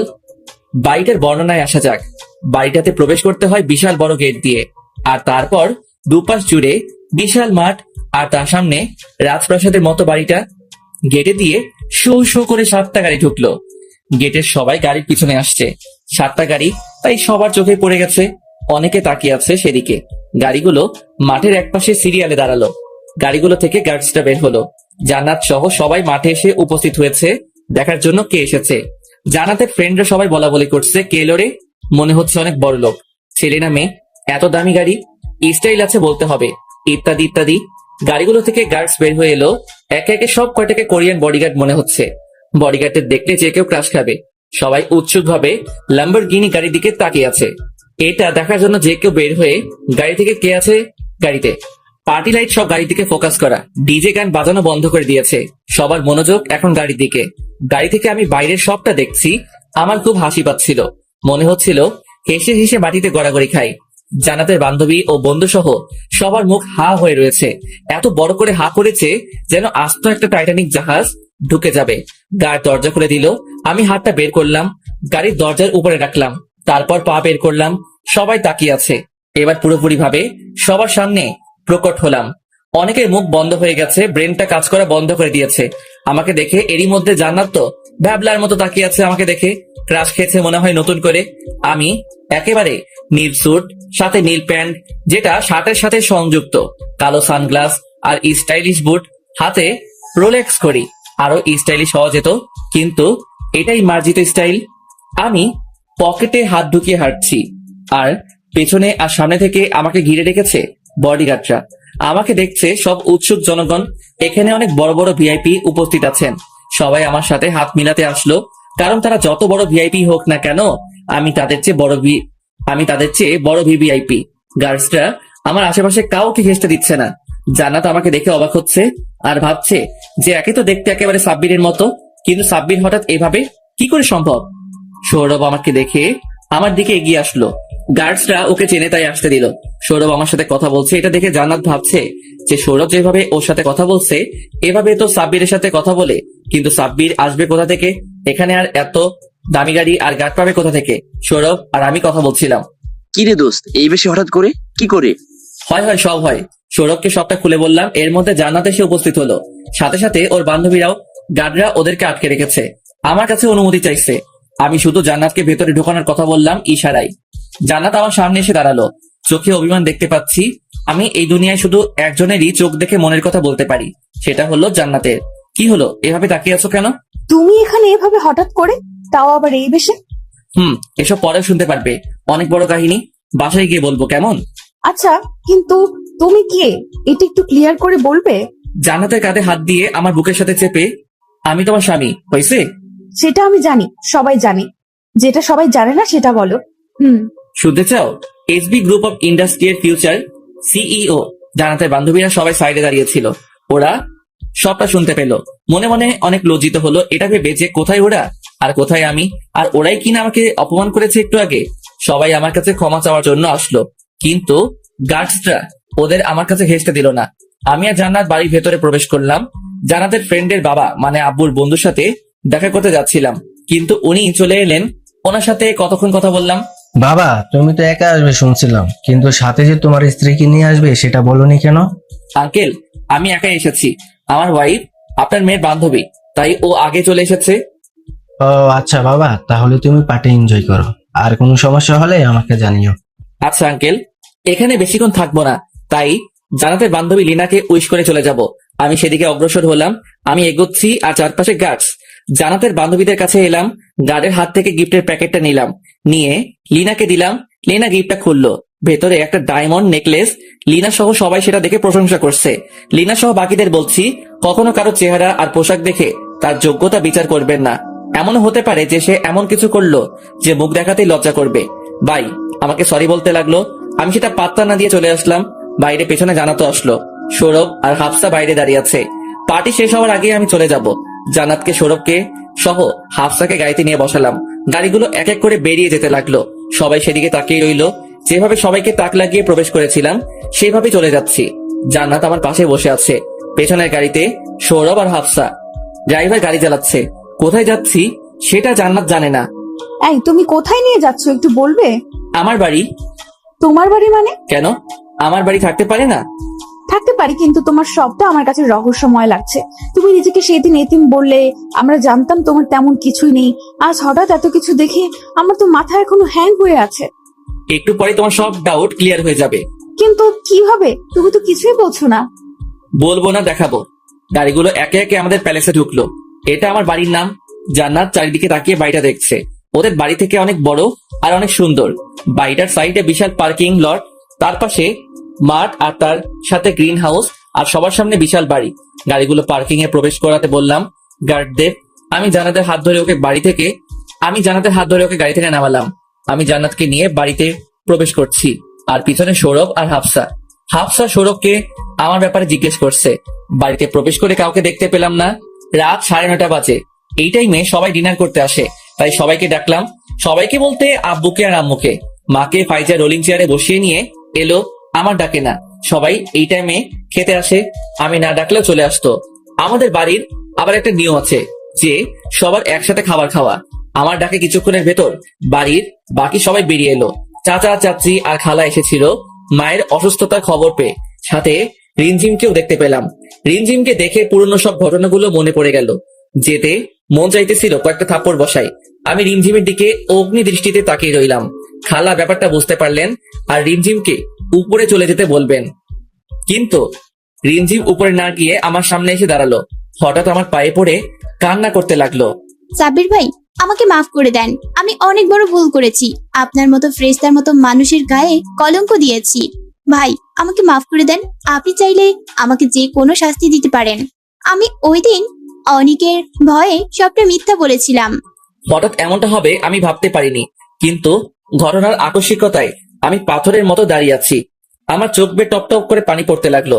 ব্যাপারটা এমনই, উদাহরণস্বরূপ আপনার সামনে একটা ছোট্ট বাচ্চা পড়ে গিয়ে বা যে কোনো ভাবে ব্যথা পেল, সে ততক্ষণ পর্যন্ত কাঁদবে না যতক্ষণ কেউ তার ব্যথায় ব্যথিত হচ্ছে। যেমন কেউ এসে বা দেখতে পেয়ে বলল যে আহারে কতটা লেগেছে, খুব ব্যথা পেয়েছিস না, আয় ওষুধ লাগিয়ে দিচ্ছি। আর যদিও কাঁদে, সীমিত আকারের কাঁদবে, কিন্তু যখনই আপনি বা কেউ তাকে সান্ত্বনা দিতে যাবেন, তার ব্যথাটা বা কষ্টটা অনুভব করে তার ব্যথায় ব্যথিত হবেন, তখন দেখবেন সে আর কান্না থামিয়ে রাখতে পারবে না। আমার ক্ষেত্রেও একই ঘটনা ঘটেছে। আমি জান্নাতের হাত ধরে কাঁদছি, জান্নাত আমাকে সান্ত্বনা দিতে লাগলো। আমি বাচ্চাদের মতো ওর কাঁধে মাথা দিয়ে কাঁদতে লাগলাম। একদম কাঁদবে না, বাচ্চাদের মতো কাঁদছে দেখো। আমার চোখের পানি মুছে দিচ্ছে। সবাই এতক্ষণ খেয়াল করেনি যে আমার পাশে একটা মেয়ে দাঁড়িয়ে আছে, কিন্তু এখন হয়তো সবাই দেখতে পেয়েছে জান্নাতকে। বাবা, তোর সাথে মেয়েটা কে দাঁড়িয়ে আছে রে? আমি যা ভেবেছিলাম তাই হলো। এখন জান্নাত পর্ব শুরু হবে। স্টার জলসার মতো জান্নাতের পরিচয় দিতে হবে আমাকে, এটাই সবচেয়ে ভালো সুযোগ। সবাই একসাথেই আছে। এই মেয়েটিকে সবাই জানতে চাও? আমি সবার উদ্দেশ্যে সবাই হ্যাঁ সূচক মাথা নাড়ালো। তোর বলতে হবে না, আমিই বলছি। কে এই মেয়ে? তুমি জানো ওকে? বৌমা। মায়ের এই কথা শুনে আমার থোতাজি এক হাত নিচে নেমে গেছে। জান্নাত যে আমার বউ সেটা আমি আর সৌরভ ছাড়া কেউ জানে না। আমি যে বিয়ে করেছি সেটাই কেউ জানে না। তাহলে মা জানলো কিভাবে? আমার মতো সবাই অবাক হয়েছে। আমি হয়েছি শকে, আর সবাই হয়েছে সারপ্রাইজে।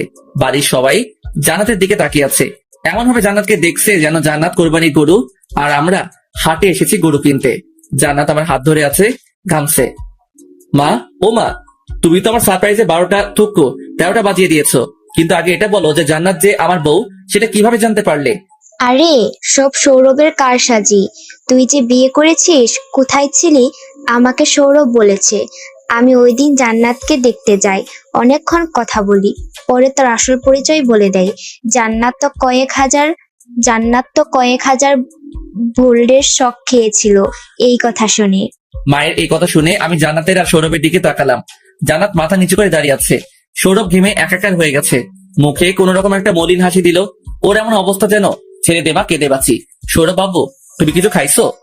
বাবু, অনেক কিছুই খাইছি, এত রাতে ভরা পেটে নতুন কিছু খেতে চাই না। বলে হাফসার হাত থেকে ছুটে দিল দৌড়। ওর দৌড় দেখে মা সহ সবাই হাসতে হাসতে মাটিতে গড়াগড়ি খাচ্ছে। এইবার নেক্সট টার্গেট। জান্নাত রোবটের মতো কল্লা ঘুরিয়ে জান্নাতের দিকে তাকালাম। এমন ভাবে মাথা নিচে দিয়ে দাঁড়িয়ে আছে মানে কিছুই জানে না। আজকে এই দুনিয়ায় ল্যান্ড করেছে, নিষ্পাপ অবুঝ। আমি জান্নাতের কাছে গেলাম, একেবারে ফেস টু ফেস। আমার চোখের দিকে তাকাচ্ছে না। জান্নাত ফর্সা মুখ লাল হয়ে গেছে, চোখের দিকে তাকালেই মায়ায় পড়ে সব বলে ফেলবে। জান্নাত, আলে আমার বাবুটা ভয় পাইতেছে নাকি? আমি কি আমার বাবুকে কিছু বলবো? না, তুমি তো অনেক ভালো। কিন্তু মনটা বর্তমানে কালো।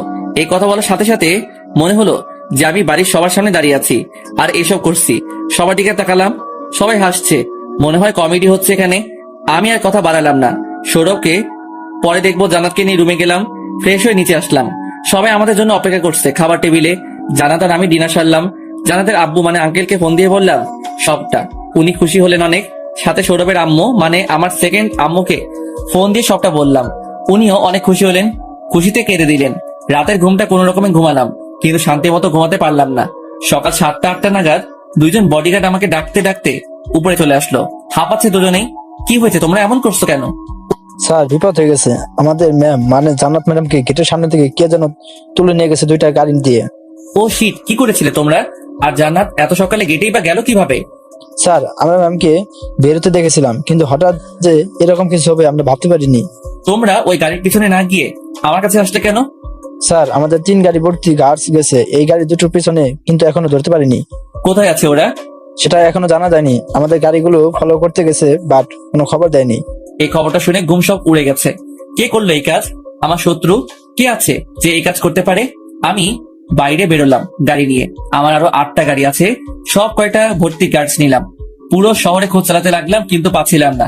আমার শত্রু বলতে কেবল একজনই ছিল, অনেক। কিন্তু অনেক কি এতটাই নিচ যে এই কাজ করবে? না, আমার মাথা কাজ করছে না, সব ধোঁয়াশা ধোঁয়াশা লাগছে। আমি জান্নাতকে হারাতে পারবো না। ওকে যে কোনো মূল্যে আমার বাঁচাতেই হবে, আর যত তাড়াতাড়ি পারি। অনেকের নাম্বারে ফোন লাগালাম, ফোন বন্ধ। এখন ওকে সন্দেহ হচ্ছে আমার। ওকে আজ পেলে জ্যান্ত পুঁতে ফেলবো। বিকেল গড়িয়ে সন্ধ্যা হয়ে গেছে, জান্নাতের কোনো খোঁজ পাইনি। বাড়ির কেউ জানে না যে জান্নাত নিখোঁজ। আমি বলিনি, কারণ টেনশন করবে। আমাদের 2টা চোখ, 8টা মোট 10টা গাড়ি জান্নাতের খোঁজে আছে, কিন্তু এখন আমি কোনো খবর পাচ্ছি না। 2টা গাড়ি কোথায় গেল এখনো কোনো আপডেট দিচ্ছে না। হঠাৎ ফোনে একটা মিস কল আসলো, তারপর একটা মেসেজে লেখা যে জান্নাতকে বাঁচাতে চাইলে শহরের বাইরের পরিত্যক্ত স্টেডিয়ামে চলে আয়। দ্রুত এই মেসেজটা দেখে মনে একটু শান্তি পেলাম যে জান্নাত এখনো বেঁচে আছে। আমি গার্ডদের গাড়ি ছোটাতে বললাম। গাড়িগুলো মিনিট 35-এর ভেতর উক্ত ঠিকানায় পৌঁছে গেল। আমি গাড়ি থেকে নামলাম। গার্ডরা চারিদিকে থেকে স্টেডিয়ামটা ঘিরে ধরলো, সব গেটে গেটে দাঁড়ালো। আমার সাথে 30 জন গার্ড। আমি স্টেডিয়ামে প্রবেশ করলাম।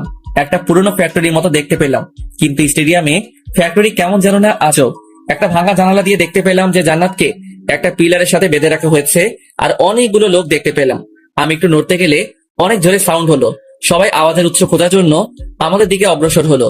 আমি আর দেরি না করে ভেতরে ঢুকে পড়লাম। যা হয় হবে, মরবো না হয় বাঁচবো। আরে আরে, আমাদের মাস্টারমাইন্ড চলে এসেছে যে, কিন্তু এতক্ষণ সময় লাগলো যে? একটা লম্বা চুলওয়ালা লিডার টাইপ লোককে আপনি